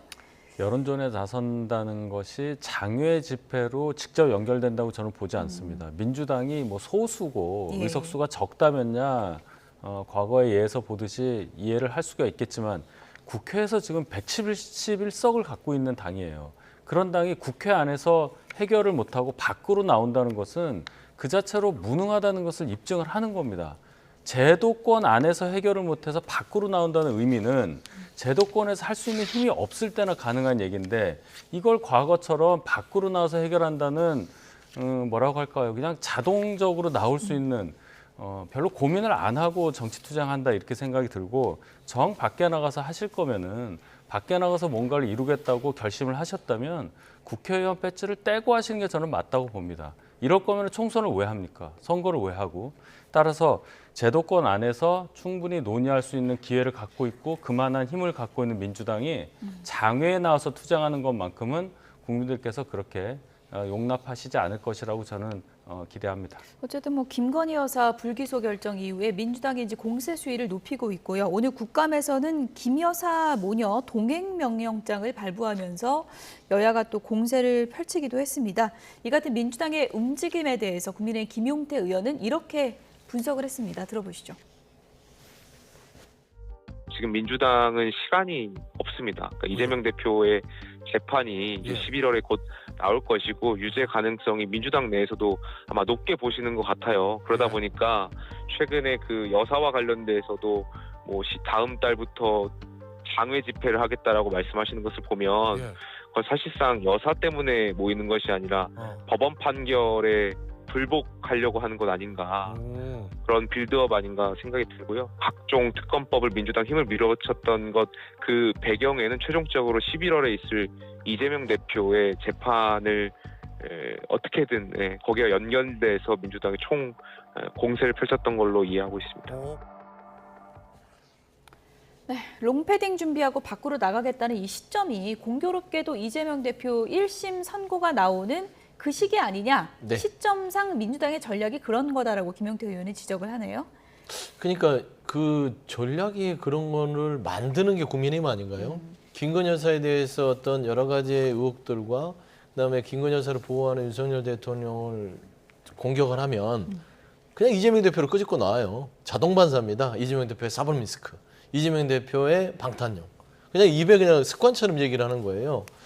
민주당은 그럴 의도도 없고 그럴 배경이 안 되잖아요. 보시면은 11월에 재판이 된다 하더라도 대법원까지 확정 판결 시간이 많습니다. 그렇지 않습니까? 1심으로 끝난 게 아니잖아요. 그래서 재판부의 시간은 돌아가기 때문에 예. 롱패딩을 입는다 해서 그 재판이 멈추지 않아요. 그렇기 때문에 이 부분에 대해서는 좀 김용태 의원께서는 그냥 김건희 여사에 대한 이런 리스크를 맞대응 차원에서 이재명 대표의 방탄용이라고 하는 것인데 일단은 김건희 여사의 지금 현재의 특검 소용이라든지 규탄대 자체는요.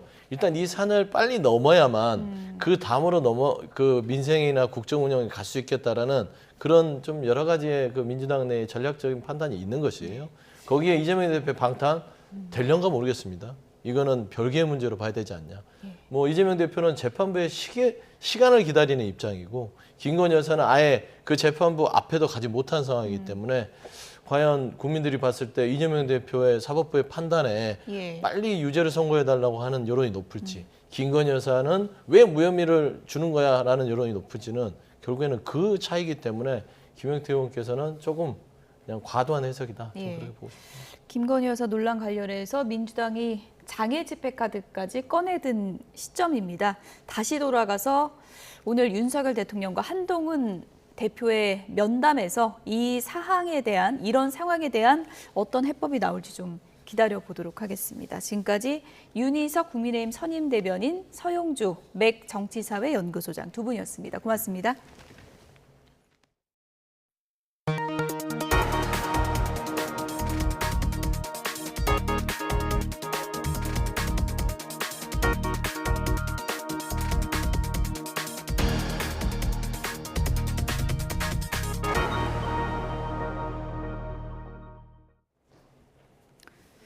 전공의들 사직으로 의료 현장의 혼란이 커지면서 나라를 위해 희생한 국가유공자들의 불편도 커지고 있습니다.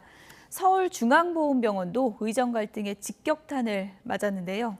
병실 가동률과 수술 건수가 큰 폭으로 떨어져서 환자들이 애를 태우고 있습니다. 신규혜 기자입니다. 70이 넘은 이 할아버지는 50여 년 전 군복무를 하다 눈을 크게 다쳤습니다. 고혈압과 심장병까지 겹치며 국가유공자를 위한 서울중앙보훈병원에서 꾸준히 치료를 받았습니다. 하지만 올해 초 의료계 집단행동으로 이제는 예약조차 잡기 힘들어졌습니다.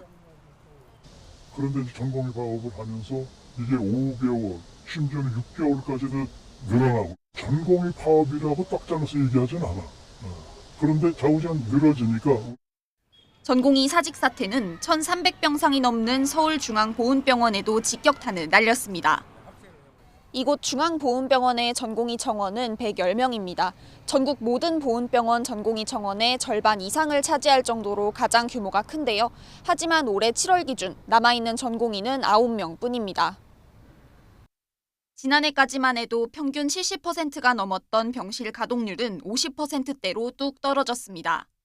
수술 건수도 올해 2월부터 8월까지 7천여 건으로 지난해 같은 기간에 비해 2천여 건이 줄었습니다. 특별수당까지 지급하며 어떻게든 버티고 있지만 얼마나 갈지 장담할 수 없습니다. 의료 취약자들에게 큰 피해가 나타나고 있는 것 같습니다. 특별수당 예산들을 대폭 확대할 필요가 있고요. 장기적으로는 결국 그 의료단체하고 정부가 합의를 해서 보훈복지의료공단은 국가보훈부와 함께 비상진료체계를 운영하고 전담 간호사 등 전공의 대체 인력을 투입하고 있다며 진료에 차질이 없도록 노력하고 있다고 밝혔습니다. 의정 갈등이 길어지면서 나라를 위해 몸과 마음을 바쳤던 국가유공자들의 건강도 점차 위협받고 있습니다. YTN 신기입니다. 의정 갈등이 시작된 지난 2월부터 7개월간 주요 대학병원에서 사직한 전문의가 작년 같은 기간에 비해서 소폭 증가했습니다. 국민의힘 한지아 의원이 건강보험 심사평가원에서 받은 자료를 보면 올 2월부터 8월까지 전국 80여 개 주요 대학병원에서 전문의 2,700여 명이 사직해서 작년 같은 기간보다 7% 정도 늘었습니다. 과목별로는 내과가 31%로 가장 많았고 소아청소년과, 정형외과, 외과 순이었습니다.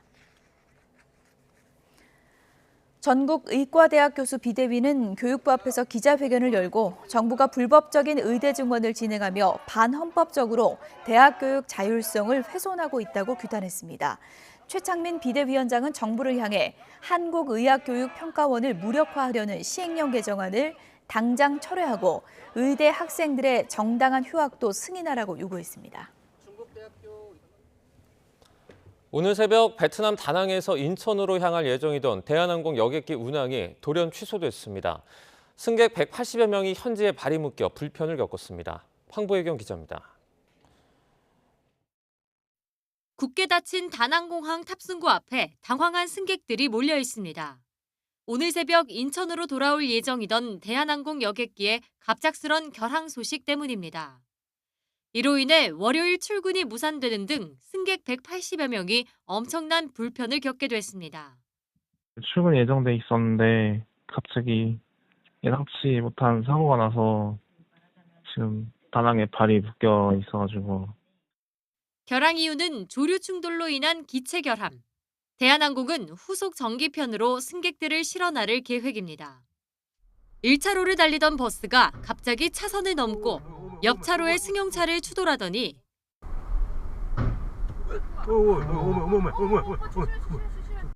눈 깜짝할 사이에 3, 4차로를 달리던 차들까지 그대로 들이받아 버립니다. 사고가 난 건 어제 오후 4시 20분쯤 경부고속도로 서울 방향 천안분기점 부근에서 버스가 승용차 석 대를 잇따라 추돌한 겁니다. 이 사고로 6명이 다쳐 병원으로 옮겨졌습니다. 버스 운전자는 앞서가던 버스와 부딪히지 않기 위해 차로를 바꾸다 사고를 낸 것으로 조사됐습니다. YTN 황보혜경입니다. 어제 오후 5시 10분쯤 경기 고양시 북한산 염초봉 인근에서 60대 여성 A씨가 넘어져 허리를 다치는 바람에 움직이지 못하고 있다는 신고가 접수됐습니다. 산에 올라 소색을 벌인 소방당국은 신고 2시간쯤 만에 A씨를 발견했는데 A씨가 걸어서 산에서 내려올 수가 없고 해가 지고 바람도 강하게 불어 헬기를 띄울 수도 없는 상황이었습니다. 구조대원들은 천과 담요 등으로 보온 조치를 한 뒤에 밤새 A씨의 주변을 지켰으며 다음 날 6시 반쯤에 해가 뜨자 헬기를 통해 병원으로 이송했습니다. 정부 산하 공공직업교육기관인 한국폴리텍대학의 한 교수가 학생들의 명의를 도용했다는 의혹으로 검찰에 넘겨졌습니다. 그런데 교내에서는 오히려 영전을 한 것으로 파악이 됐는데 학교 측은 수사 내용을 몰랐다는 입장입니다. 정인용 기자입니다. 한국폴리텍대학 소속 A 교수는 지난 2020년 12월 학교 관계자들을 상대로 인사 문제로 손해배상 소송을 제기했습니다. 자신을 포함한 교수들에 대한 부적절한 인사 조치로 학생들도 학습권 피해를 봤다며 소송에 참여시켰습니다. 여기에는 150명이 넘는 학생들이 포함됐는데 알고 보니 소송 내용을 제대로 알지 못하거나 의사가 없는 일부 학생들의 명의를 도용한 거로 파악됐습니다. 이 같은 사실이 발각돼 A 교수는 사문서 위조와 위조 사문서 행사, 소송 사기 미수 혐의로 지난 5월 검찰에 넘겨졌습니다. 그런데 A 교수가 대학 내에서는 오히려 영전한 거로 드러났습니다. 학생들과 관련한 범죄 혐의가 있는데도 학교 법인 내 고위직으로 임명된 겁니다. 학교 측은 교내 인사 당시 해당 교수의 명의도용 사건을 인지하지 못했다면서 교수가 검찰에 송치됐다는 사실에는 최종 수사 결과에 따라 내용을 검토해 조치하겠다고 해명했습니다. 학교에서 인사를 할 때 결과가 나올 때까지는 인사에서 배제해야 된다라는 게 대체적인 상식입니다. 주요 인사 대상이라고 할 때는 자체 조사를 통해서 한번 검증하고 거르는 것이 상식인데 A 교수 측은 사실관계가 아직 제대로 밝혀진 게 아무것도 없고 검찰에서 수사가 진행 중이라며 혐의를 부인했습니다. 다만 A 교수가 피해자가 학생들인 의혹에 연루된 만큼 최소한 이미 면죄부가 주어지는 듯한 영전 인사가 이뤄지는 건 교육 현장에서 부적절하다는 지적도 나옵니다. YTN 정인용입니다. 핫한 이슈를 전문가에게 묻습니다. 이슈콜입니다. 가을 야구의 최대 축제죠. 한국 시리즈가 드디어 막을 올립니다. 오늘 저녁 6시 반 기아와 삼성이 1993년 이후 31년 만에 이 한국 시리즈에서 맞붙게 되는데요. 올 시즌 상대 전적만 보면 기아가 12승 4패로 삼성의 우위를 점하고 있습니다. 어제 미디어데이에서 이범호 기아 감독은 공격력을, 박진만 삼성 감독은 빈틈 공략을 각각 외치며 출사표를 던졌는데요. 7전 4선승제인 한국 시리즈에서 몇 차전까지 갈 것 같냐는 질문에 모든 선수와 감독들이 이구동성으로 5차전 전망을 답하기도 했습니다. 오늘 1차전 볼거리가 많습니다. 선발 투수로는 평균 자책점 1위인 기아의 내일에 맞서서 공동 다승왕인 삼성의 원태인이 나서고요. 최연소 30홈런 30도루를 달성한 기아의 김도영과 이 플레이오프 4차전 결승 홈런의 주인공이자 21년 만에 생애 첫 번째 한국 시리즈에 출전한 이 삼성 강민호의 활약도 기대가 됩니다. 한국 시리즈 1차전 관전 포인트, 민운기 야구 해설위원과 분석합니다. 위원님 안녕하세요. 네, 안녕하세요. 네, 드디어 오늘 한국 시리즈 1차전입니다. 프로야구 전통의 명가이자 라이벌 팀이 맞붙었는데 그동안의 전력을 보면 기아가 조금 앞서고 있죠? 네, 통산 3번 한국 시리즈에서 만났는데요. 네. 3번 모두 기아의 전신인 해태 타이거스가 승리를 했습니다. 하지만 앞서 언급하셨듯이 마지막 만난 것이 31년 전인 1993년이었고요. 당시에도 타이거스가 4승 1무 2패로 승리를 했습니다. 기대해 보도록 하겠습니다. 올 시즌 두 팀 모두 이 방망이 화력이 대단했습니다. 그래서 이번에도 화력전이 좀 예상이 되죠? 네, 정말 강타선의 팀들인데요. 기아는 팀 타율 1위에 팀 홈런 3위, 짜임새 있는 강타선을 구축하고 있고 삼성은 팀 타율은 살짝 떨어지지만 리그에서 가장 많은 홈런을 친 폭발력의 팀입니다. 네. 포스트 시즌은 보통 또 마운드가 지배하는 경우도 종종 나오지만 양 팀의 화력 대결도 아주 볼만할 것으로 기대가 됩니다. 투수 대결도 큰 관심입니다. 평균 자책점 1위 기아의 내일과 또 공동 다승왕인 삼성의 원태인, 양 팀 모두 맞춤형 전략을 가지고 나오겠죠? 네, 예상했던 대로인데요. 정규 시즌 15승을 거둔 삼성 에이스 우완 원태인, 플레이오프 LG전에서도 호투를 했고요. 기아 에이스 내일은 턱 부상으로 이탈했다가 이 한국 시리즈에 딱 맞춰서 이제 복귀를 했거든요. 네. 당연히 타자들도 많은 준비를 했겠지만 투수도 이제 그만큼 대책을 가지고 나오기 때문에 어떤 팀의 전략이 먹히느냐, 또 전략이 흔들릴 때 얼만큼 포수와 함께 이 사태를 전환하고 대처할 수 있느냐, 이 싸움도 흥미롭습니다. 그 기아의 내일 같은 경우에는 지금 회복이 완벽히 좀 된 거라고 보십니까? 어떻습니까? 팀에서는 당연히 회복이 완전히 됐다고 얘기를 하고 있고 불펜 피칭을 거쳐서 실전에서도 계속 던졌기 때문에 전혀 피칭에는 문제가 없다 하는 입장입니다. 기아는 정규 시즌을 마친 뒤에 3주 동안 휴식을 취한 반면에 삼성은 LG와 플레이오프 경기를 치르고 올라왔습니다. 이 경기 실전 감각도 중요하지 않습니까? 네. 늘 나오는 얘기지만 밑에서 올라오는 팀은 이제 체력적인 어려움, 또 위에서 기다리는 팀은 감각적인 어려움 얘기를 하는데요. 하지만 삼성은 4경기 만에 LG를 꺾고 아주 큰 체력 소모 없이 올라온 셈이고, 또 기아는 상무와 롯데를 불러서 평가전을 하는 등 실전 감각을 위해서 많은 준비를 했습니다. 네. 두 팀 모두 최상의 컨디션으로 격돌할 것으로 기대가 됩니다.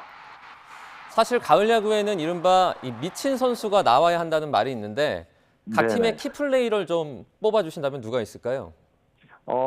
올해 최연소 30홈런 30도루 등 각종 기록을 세우면서 맹활약한 기아의 21세 3루수 김도영에게 팬들은 관심이 많이 쏠리고 있는데요. 저는 기아는 투수는 내일, 그리고 타자는 한국 시리즈 5번 우승 경력의 베테랑 최영호 선수가 키플레이가 되지 않을까 싶고요. 네. 삼성은 역시 투수는 에이스 원태인이 중요하고 타자는 구자욱 선수, 간판 타자가 지금 부상 여파가 있기 때문에 펀치력이 뛰어난 외인 타자 디아즈의 활약이 꼭 필요할 것으로 보입니다. 네, 1차전부터 볼거리가 참 많은 것 같은데 한국 시리즈 첫날입니다. 호랑이가 웃을지 사자가 웃을지 지켜보도록 하겠습니다. 민우계 야구 해설위원과 함께했습니다. 위원님 고맙습니다. 네, 고맙습니다. 네, 이번에는 축구 소식입니다. 축구계의 레전드가 한자리에 모였습니다. 공격수 팀과 수비수 팀 간의 세계의 대결에서 수비수 팀이 대승을 거뒀습니다. 축구에서 당연히 공수 모두 중요하겠지만 결국에 제일 중요한 건 조직력이었습니다. 이대건 기자입니다. 레전드 공격수로 이뤄진 창팀 FC 스피어와 수비수로 꾸려진 방패팀 실드 유나이티드가 맞붙은 세기의 축구 대결. 양팀 선수들이 경기장에 들어서자 큰 환호성이 절로 터져나옵니다. 원조 아트사커인 티에리 앙리가 창팀 윙백으로, 드록바와 베르바토프가 중앙 수비수로 나선 건 어색하면서도 진기한 장면입니다. 상팀은 앙리의 개인기와 카카의 침투력을 앞세워 초반부터 공격적으로 나섰지만 방패팀의 촘촘한 수비에 번번이 막힙니다. 선제골을 넣은 건 다름 아닌 방패팀. 쉐이도르프가 빠르게 침투해 연결한 공을 야야 투레가 골대 안으로 살짝 밀어넣습니다. 전반에만 한 골을 더 넣은 방패팀은 후반 들어서도 공격면에서 밀리지 않았습니다. 후반 교체 투입된 박주호가 패스를 받아 세 번째 골을 터뜨린 데 이어 마스체라노가 골키퍼를 제치고 네 번째 골을 완성합니다. 경기 종료 직전 상팀 세우체코가 얻어낸 페널티킥을 박지성이 성공시켜 한 골을 만회했지만 경기를 뒤집기엔 역부족이었습니다. 선수 명단은 창팀이 훨씬 더 화려했지만 조직력 면에서 방패팀이 압도한 결과입니다. And I think, of course, the defender, they win, they deserve to win. And we saw how difficult it is to defend now in this game. And then we enjoyed, of course, when we played together with all the friends. It was fun. Maybe a bit more fun for us than for the strikers, but. 축구에서 중요한 게 공격이냐 수비냐는 오랜 논쟁거리입니다. 이번 경기만 봐도 공수를 떠나 결국 조직력이 승패를 좌우한다는 게 다시 한번 증명됐습니다. YTN 이다운입니다. 대선을 보름 앞두고 60세 생일을 맞은 해리스 미 부통령이 조지아 흑인 교회를 찾아 최근 지지율을 회복한 흑인 유권자들의 표심을 공략했습니다. 맥도날드에서 친서민 행보에 나선 트럼프 전 대통령은 최근 유세에서 욕설에 저속한 표현으로 선을 넘었다는 비판이 나오고 있습니다. 워싱턴에서 홍상희 특파원입니다.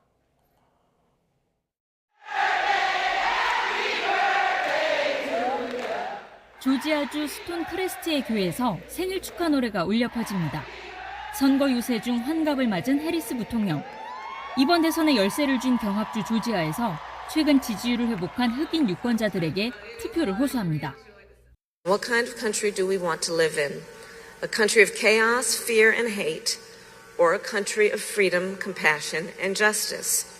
We, the people, have the power to answer that question. So let us answer, not just through our words, but through our action and with our votes.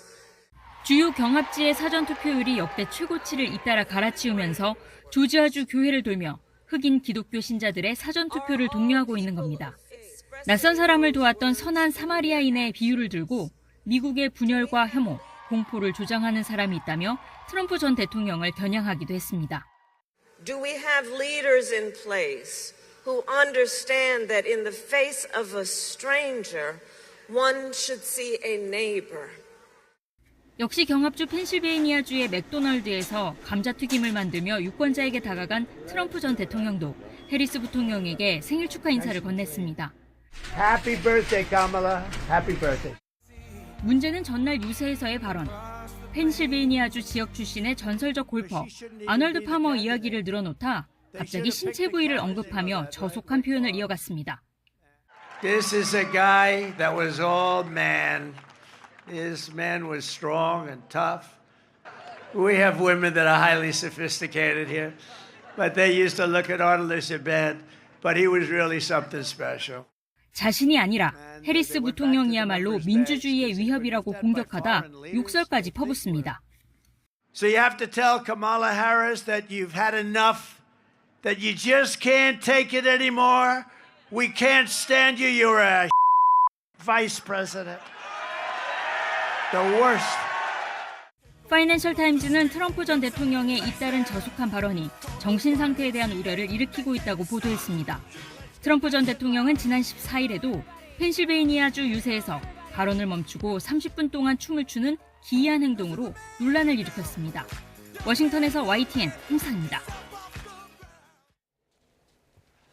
미 공화당 대선 후보인 도널드 트럼프 전 미국 대통령이 경쟁자인 민주당 카멀라 해리스 부통령에게 승리할 확률이 과반을 넘었다는 예측이 나왔습니다.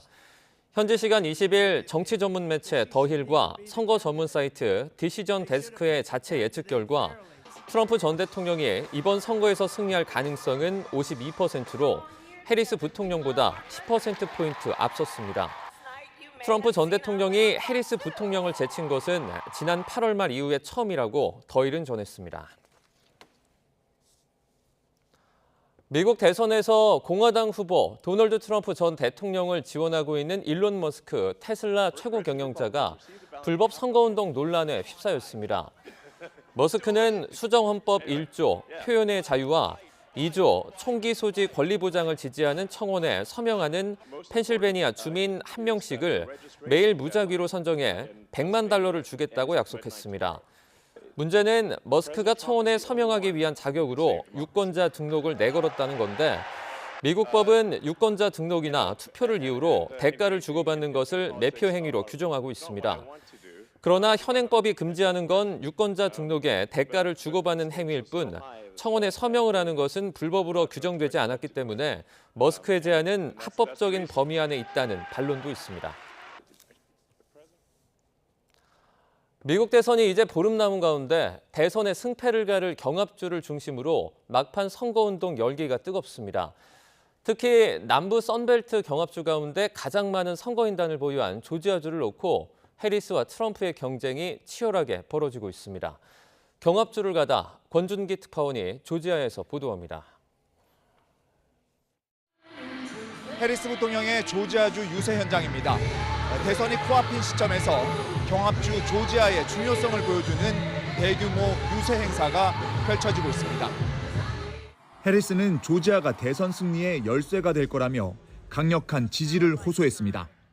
So Georgia, now is our time to act. The baton is in our hands. 조지아는 트럼프의 나라라며 강한 애착을 드러낸 트럼프 전 대통령. 여전히 4년 전 조지아에서 12,000표를 도둑맞아 백악관을 내줬다고 주장하며 이번엔 압도적인 표 차이를 내야 한다고 강조했습니다. The people of Georgia are going to end Kamala Harris's reign of failure. 전통적 공화당 강세주였던 조지아는 4년 전 바이든이 0.2%포인트 차이로 신승을 거둔 곳입니다. 2년 전 중간선거에서는 민주당이 상원을 가져갔지만 공화당이 하원과 주지사 선거에서 압승하며 경합주라는 걸 입증했습니다. 최근 여론조사는 트럼프의 오차 범위 내 우위가 이어지고 있지만 지난주 시작된 사전투표에서 기록적인 투표율이 나오자 해리스에게 희망적인 신호라는 해석도 제기되고 있습니다. 제가 나와 있는 애틀랜타 근교의 콥 카운티는 조지아에서도 대선 풍향계로 꼽히는 곳입니다. 원래는 공화당 강세 지역이었지만 다양한 인종과 고학력자들이 유입되면서 민주당세가 불어나고 있기 때문입니다. 사전 투표를 마친 민심은 팽팽했습니다. I think for a lot of people this is a vote for like the lesser of two evils. I think Project 2025 is like a really scary endeavor. He's crazy. He's sick mentally. We can't have him anymore. I think he's very business-minded and more in control and knows about the public. I voted primarily for parents who have lost young children due to illegal migrants in our country. 최근 강타한 허리케인의 영향을 우려하는 목소리도 들렸습니다. There's no electricity, there's no power. This makes voting more difficult. 남은 보름 동안 조지아에서 격전이 예상되는 가운데 해리스는 이번 주 오바마 전 대통령과 함께 애틀랜타 공동 유세로 흑인 표심 잡기에 나서고 트럼프는 조지아 남부 지역에서 타운홀 미팅을 열어 보수 결집을 호소할 예정입니다. 조지아에서 YTN 권준기입니다.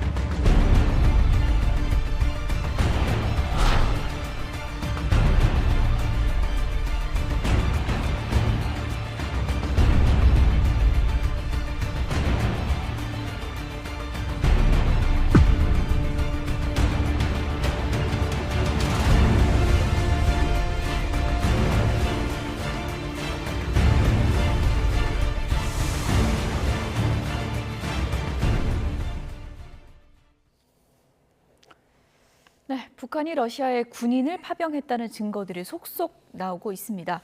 이번 파병으로 한반도 안보 지형에도 지각 변동이 생길 수 있다. 이런 분석이 나오고 있는데요. 문성묵 한국국가전략연구원 통일전략센터장과 함께 짚어보도록 하겠습니다. 어서 오세요. 네, 안녕하십니까? 젤렌스키 우크라이나 대통령이 입장을 냈던데요. 지금 북한에서 군인을 보낸 것이 확실하다는 증거들이 속속 나오고 있다. 그리고 북한군이 현대전에 숙련되면 전 세계 모두에게 해롭다. 이런 입장을 냈는데 지금 뭐 초조할 수밖에 없는 상황인 거 아닙니까? 젤렌스키 대통령은. 예. 젤렌스키 대통령이 명확한 증거가 있다. 정보 당국의 보고를 받았다라고 얘기하면서 구체적인 그 증거들을 얘기하고 있는데 방금 화면에서 보신 바와 같이 많은 증거들이 나오고 있습니다. 예. 그리고 아주 구체적인 내용들이 나오고 있잖아요. 예. 이미 일부 병력은 전선에 배치가 됐고 그중에 6명이 전사를 했다. 그리고 전선에 투입된 북한군 중에 18명이 탈영을 했고 예. 그 인원들을 러시아 군인들이 색출하기 위해서 노력을 하고 있다라고 하는 그런 얘기도 나오고 있습니다. 그 외에도 실제 방금 이 북한 말이 들어가 있는 영상들 여러 가지들이 나오고 있지 않습니까? 젤렌스키 대통령 입장에서는 정말 절박하지요. 북한군이 투입이 돼서 전세가 현저하게 기울게 될 경우에는 정말 감당할 수 없는 결과가 될 수 있기 때문에 방금 화면에 나왔듯이 나토를 향해서 초대장을 달라 그랬거든요. 그러니까 이것은 나토도 우크라이나의 나토 가입의 속도를 훨씬 단축시킬 수 있는 그렇다면 푸틴으로서는 굉장히 패착이 아닐 수가 없거든요. 그래서 상당히 변동성이 커지는 상황인데 북한 김정은이 좀 불법 행위에 지금 본격 가담하고 있습니다. 예. 언급해 주신 그 영상이요. 그러니까 북한 군인들이 러시아 보급품을 받는 그 영상인데 그거 보면 파병한 거는 뭐 거의 확실한 거 아니냐 이런 얘기가 나오고 있습니다. 어떤 영상인지 여러분 함께 보시죠.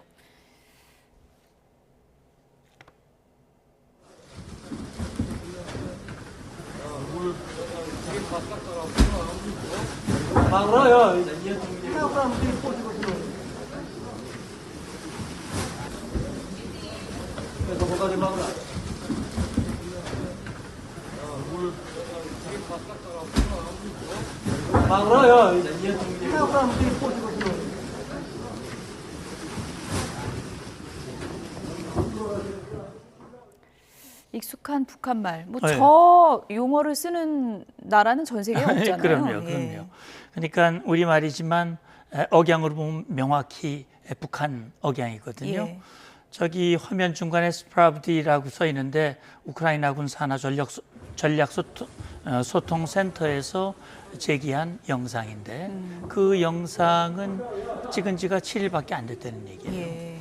그러니까 그 영상 저기 보면은 이 동양 군인이 러시아 이 군복을 받아서 이렇게 입국하는 장면이거든요. 그러니까 북한과 러시아가 서로 짜고 북한 군인을 러시아 군복을 입혀서 마치 러시아 군인으로 위장 투입하려고 하는 그런 움직임이 영상으로 포착이 돼 있는데 이 영상을 어떻게 찍었는지 저도 궁금한데요. 어쨌든 정보력이 대단하다는 생각이 듭니다. 동영상을 조금 전에 보여드렸는데 영상뿐만 아니라 문서도 있습니다. 지금 이 문서인데요. 설문조사지입니다. 그러니까 러시아 보급품을 주기 위해서 치수를 이제 적으라고 하는 거죠. 네. 그러니까 저 영상 찍기 전에 아마 있었던 일인 것 같아요. 그러니까 저렇게 치수를 조사해서 나눠준 거군요. 그 조사해서 거기에 맞게 해당되는 그 병사들에게 그 맞는 모자와 군모와 군복을 나눠준 걸로 봐야 될 겁니다. 설문지 다시 한번 보여주시겠어요?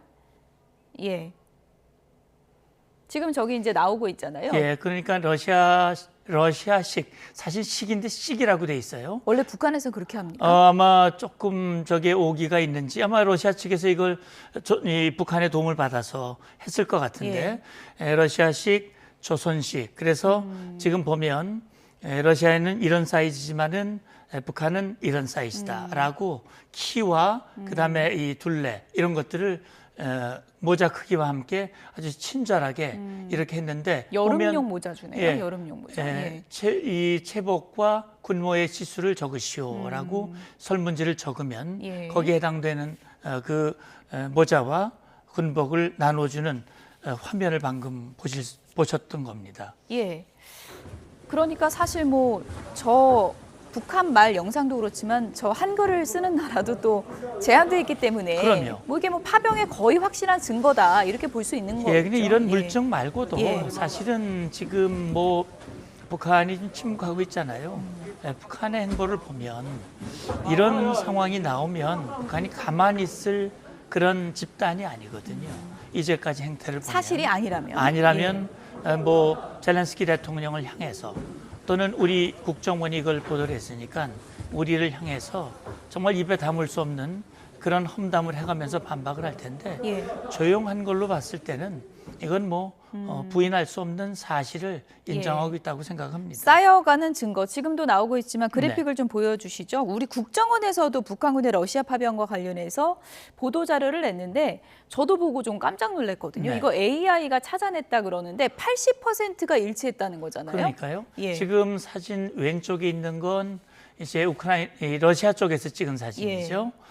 그리고 오른쪽에 있는 사진은 작년에 저 인원이 김정은을 수행하면서 찍힌 북한에서 찍힌 사진이거든요. 이걸 우크라이나 정보 당국의 협조를 받아가지고 사진을 입수했고 이걸 AI 기법으로 안면 인식 기술 해가지고 보니까 80%가 일치한다는 거예요. 그렇다면 그럼 거의 저 인원이 동일인이라는 얘기잖아요. 동일한 인원이 지금 러시아에 파병이 돼가지고 북한에서 개발한 미사일 러시아에 지원했지 않습니까? 그 기술 지원을 하고 있다라는 사실을 보여주는 명백한 증거다 이렇게 볼 수 있습니다. 지금 저 영상에 나오는 북한 군인들이 특수부대 이름이 폭풍군단이라고 하던데요. 나이가 상당히 좀 어려 보이긴 하던데 북한에서도 이런 파병이 처음이기 때문에 북한 내 여론은 어떨까 이것도 좀 궁금하거든요. 네, 북한 내부에는 아마 주민들에게는 알리지 않고 있기 때문에 아마 그냥 입소문으로 날 가능성이 있죠. 왜냐하면 아들들이 파병이 됐으면 그 아들들이 갔다는 사실을 그 부모들은 알 것이고 최대한 극비로 한다 하더라도 아마 퍼지고 있으리라고 생각을 합니다. 북한은요, 이 특수전 이 군을 별도의 군종으로 구분하고 있어요. 우리는 육해공 해병대지만 북한은 특수군을 별도의 군종으로 이 구분을 하고 있는데 지금 말씀하신 폭풍군단은 11군단을 얘기합니다. 육군의 지상군의 11군단이고 특수전부대인데 북한 군인은 20살 되기 전에 군에 가죠. 어리잖아요. 그리고 화면에 보시다시피 북한이 저걸 자랑을 합니다. 지금 북한의 이 전략 전술은 정규전과 비정규전을 복합한 배합 전술이라고 그러는데 그렇기 때문에 저 비정규전 부대, 특수전 부대를 20만 명이나 가지고 있어요. 우리와는 굉장히 차이가 나죠. 그러니까 이 과거의 특수 8군단을 모체로 만든 11군단, 소위 말하는 폭풍군단 4개 여단에서 한 8개 여단이라고 그러는데 이 인원들이 이제 파병되기로 결정이 됐기 때문에 아마 김정은으로서는 이 파병이요, 뭔가 자기가 얻고자 하는 것들이 많이 있지만 저는 도박에 가까운 모험이라고 봅니다. 자기가 원하는 걸 얻을 수도 있지만 치명적인 그런 피해를 입을 수 있다고 봅니다. 북한 예를 들어서 전장에 파병이 돼가지고 상당 인원이 목숨을 잃게 된다. 그러면 김일성 정권부터 김정일, 김정은 3대 세습 정권 중에 이렇게 파병된 건 김정은 시대 처음이란 말이죠. 그때는 그건 숨기긴 힘들 거 아닙니까? 그럼요. 그렇게 되면 아무리 북한 주민들이 억압과 정말 위협으로 인해서 말을 못한다 하더라도 자녀가 죽어 넘어가는데 그걸 입을 다물 수 있을까? 그리고 이 전쟁이라는 게 명분이 있습니까? 무슨 명분이 있어요? 명분이 없기 때문에 어떻게 보면 주민들의 동요도 있지만 더는요, 이 파병된 이 젊은이들이 북한의 MZ세대 아닙니까? MZ세대들이거든요. 이들에게는 18명이 지금 탈영했다는 얘기도 나오지 않습니까? 이들에게는 자유를 찾을 수 있는 절호의 찬스가 될 수 있어요. 그렇군요. 그렇다면 다수가 만약에 탈영을 하게 된다 그러면 김정은에게는 정말 치명적인 그런 결과가 올 수도 있거든요. 그래서 자기가 원하는 걸 얻지도 못하고 그런 결과가 올 수도 있다라는 점 좀 두고 봐야 될 것 같습니다. 파병이 김정은 위원장 입장에서는 어떻게 보면 상당히 좀 모험적인 카드였다 이렇게 볼 수 있겠군요. 예, 그러니까 이제 뭐 자기가 계산한 대로 정말 러시아와 푸틴과 혈맹을 맺고 지난번 6월 달에 푸틴과 김정은이 만나고 조약을 체결하고 기자회견했지 않습니까? 거기에 보면 푸틴은 동맹이라는 말을 한마디도 안 했어요. 근데 김정은은 동맹이라는 말을 4번이나 했습니다. 예. 그리고 김일성 시대부터 지금까지 가장 강력한 동맹이라고 그랬고 예. 푸틴을 절대적으로 지지하고 추종하겠다고 그랬어요. 이 김정은 마음속에는 이 기회를 통해서 이 북한 군인들이 피를 흘려서 러시아와 혈맹을 맺고 이걸 통해서 이 푸틴이 김정은에게 부채를 지게 만들고 이렇게 되면 사실상 혈맹으로 간 거 아닙니까? 예, 그렇게 해서 김정은이 얻고자 하는 걸 얻어보려고 하는데 결과가 과연 김정은 계산대로 그렇게 될지 아니면 반대가 될지 현재로서는 이 단정하기가 어렵다라는 생각이 듭니다. 일단 파병이라는 거는 쉽지 않은 큰 결정을 한 건데 그럼요. 그럼 김정은 위원장의 계산서에는 제일 먼저 뭐가 있는 거죠? 어떤 걸 제일 원하는 겁니까? 그러니까 아마 제가 생각할 때는 김정은 머릿속에는 우리 대한민국을 보면서 대한민국이 저렇게 발전한 걸 보니까 그 발전의 원동력은 한미동맹이었다. 그런데 북한은 사실은 시원찮은 동맹들하고만 그동안 있었거든요. 야, 이제 러시아와 동맹을 맺으면 우리도 그런 날이 올 수 있겠다라는 생각을 했지 않았을까라는 생각도 해보고요. 예. 과거 대한민국이 오늘의 대한민국으로 발전되고 오늘의 대한민국 국군이 오늘날의 강군이 되는 과정에서 베트남 파병도 상당히 중요한 역할을 했거든요. 예. 김정은 머릿속에 혹시 자기가 그렇게 러시아에 파병을 하면 그게 오늘의 대한민국이 됐듯이 북한도 그렇게 혹시 되지 않을까라는 기대감이 있었는지 모르겠어요. 예. 그래서 대한민국과 미국이 세계에서 가장 강력한 동맹을 맺었고 이것이 오늘의 대한민국의 바탕이 됐다면 김정은 머릿속에도 그런 기회가 됐으면 하는 기대감, 그리고 이제 김정은 입장에서는 대한민국보다 가장 열세 있는 것이 사실은 군사력 아닙니까? 군사력, 물론 경제력도 있지만 군사력을 우위를 유지하기 위해서 핵을 개발했는데 사실은 미국을 타격할 수 있는 ICBM, 대륙간 탄도미사일의 핵심 기술이 부족해요. 재진입 기술이라든지. 예. 그다음에 미국을 타격할 수 있는 SLBM을 타격해야 되는데 핵 잠수함이 없어요. 그다음에 대한민국을 압도할 수 있는 공군력을 갖고 싶은데 그런 게 없어요. 비용도 많이 들고요. 근데 그런 걸 러시아는 가지고 있거든요.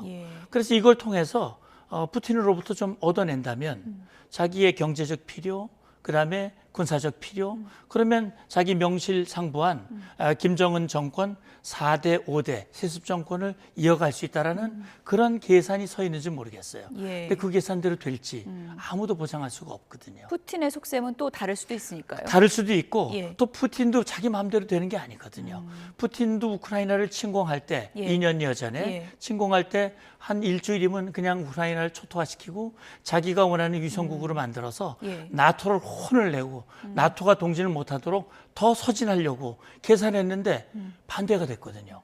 오히려 본인이 코너에 몰렸고 사실은 김정은에게 손을 내밀 수밖에 없는 그런 절박한 처량한 신세로 전락했단 말이죠. 그렇다면 그 푸틴이 과연 김정은 계산에 맞는 그 결과를 줄 수 있겠는가? 저는 그 부분에 대해서는 의문점입니다. 어쨌든 지금 뭐 이렇게 되면은 그럼 한반도 전쟁 나면은 러시아도 참전하는 건가? 그런 얘기도 나오고 있고 이렇게 되면 한반도 안보 지형이 이제 달라지는 건가? 이런 얘기들이 많이 나오고 있는데 끝으로 그 부분은 어떻게 전망을 하시는지 그러니까 저는 그런 생각을 합니다. 뭐 제도적으로 보면 이제 지난 6월에 맺었던 포괄적 전략적 동반자 관계 조약이죠. 뭐 동맹 조약은 아니다 그렇게 뭐 논란은 있습니다만 어쨌든 그 조약 4조에 의거해서 저는 그런 생각을 해요. 이게 아직 러시아가 비준 절차를 안 맺었기 때문에 공식 발의된 건 아니지만 그 4조에 보면 침략을 받으면 상대국이 자동 개입하도록 돼 있지 않습니까? 근데 러시아가 침략을 받았어요. 쿠르스크가 점령이 됐거든요. 그렇기 때문에 이 조건이 성립이 됐고 만약에 혈맹으로 혈맹이 맺어졌다. 그렇다면 앞으로 언젠가 북한에서 그런 상황이 발생했을 때 러시아가 도와줄 수밖에 없는 여건이 만들어진 건 맞지만 사실은 대한민국과 미국이 북한을 침공한 적이 한 번도 없거든요. 이 침공에 의한 전쟁은 아니란 말이죠. 그런 차원에서 봤을 때 과연 김정은이 원하는 그런 구도가 될 것인가 하는 부분은 보장할 수가 없다라는 차원에서 저는 이제 당장 우리가 우려하는 것은 푸틴이 김정은에게 빚을 진 만큼 푸틴이 김정은이 원하는 그런 중요한 핵심 기술, 정찰 위성 기술이라든지 그런 것들을 만약에 제공을 한다면 대한민국 안보에 상당한 위험을 줄 수 있기 때문에 그렇죠. 대통령이 즉각 안보 협의회를 소집을 했고 유관국과 함께 공조를 통해서 가능한 모든 수단을 동원하겠다고 얘기를 했습니다. 그러니까 러시아에게도 경고했지 않습니까? 그렇게 되면 우리가 우크라이나에 살상 무기를 지원하지 않는다는 기존 방침이 바뀔 수밖에 없다. 그렇군요. 바뀔 수도 있다라고 하는 이런 경고를 내놓고 있기 때문에 아마 러시아, 북한도 이 부분을 염두에 둬야 될 겁니다. 어쨌든 지금 북한의 러시아 파병이 세계 안보를 위협하는 그런 모양새로 가고 있어서 참 우려되는 부분이 많은 것 같습니다. 문성목 한국국가전략연구원 통일전략센터장이었습니다. 오늘 말씀 감사합니다. 감사합니다.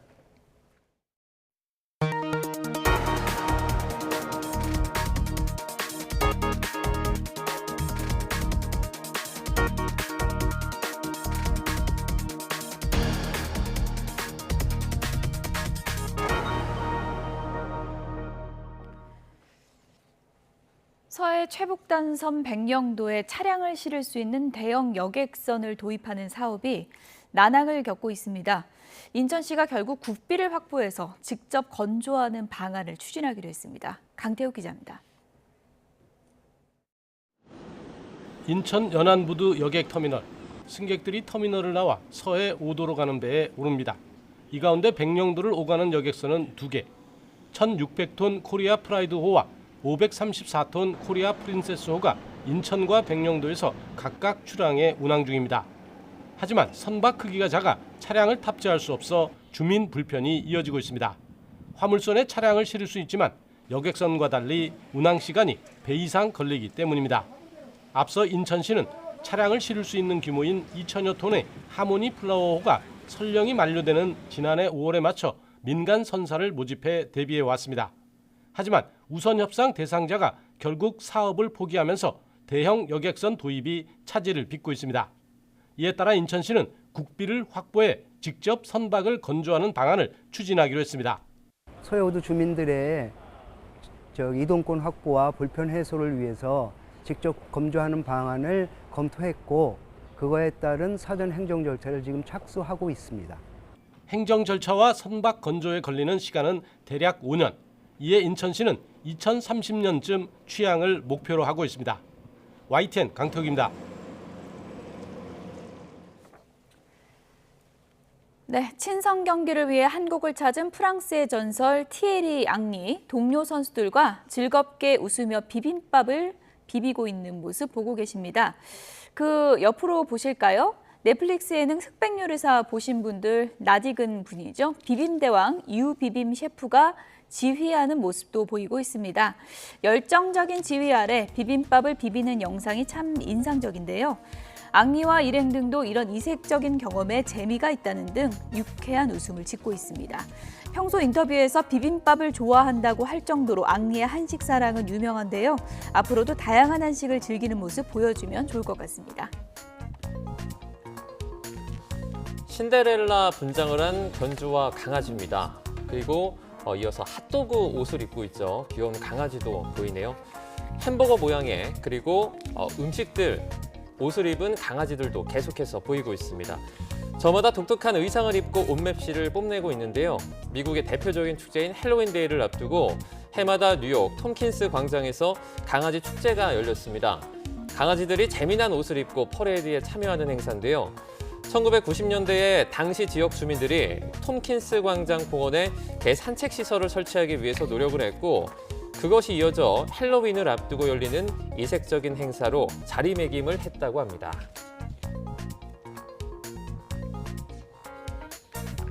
네, 마치 한방눈이 내린 듯 강물이 온통 흰색 거품으로 뒤덮여 있습니다. 눈 내린 거 아니냐고요? 아닙니다. 이건 함부로 만지면 안 되는 유독성 거품인데요. 이곳은 인도에서 가장 신성한 강 중에 하나로 꼽히는 야무나 강입니다. 이런 광경은 연례 행사처럼 빈번하게 일어나는데 매일 35억 리터 정도 버려지는 산업 하수와 도시 폐기물 때문이라고 합니다. 독성 화학물질이 강물과 뒤섞이면서 호흡기와 피부 질환을 일으킬 수 있는 유해 거품이 강 전체를 이렇게 뒤덮은 건데요. 이렇게 오염된 강의 수질 개선을 위해서 수십 년 전부터 막대한 예산이 투입됐지만 상황은 점점 악화되고 있습니다. 오늘 아침 서울은 올가을 들어서 가장 추웠습니다. 지금은 날씨 어떨지 현장 연결해서 알아보겠습니다. 이혜민 캐스터. 네, 하늘공원에 나와 있습니다. 서울 날씨 전해주시죠. 네, 오늘 아침 서울 기온이 9.7도까지 떨어지면서 올가을 들어 가장 추웠는데요. 한낮에는 흐린 가운데 이맘때 선선한 가을 날씨가 이어지겠습니다. 현재 서울 기온은 17.5도로 선선한 정도여서 활동하기 전혀 무리가 없는데요.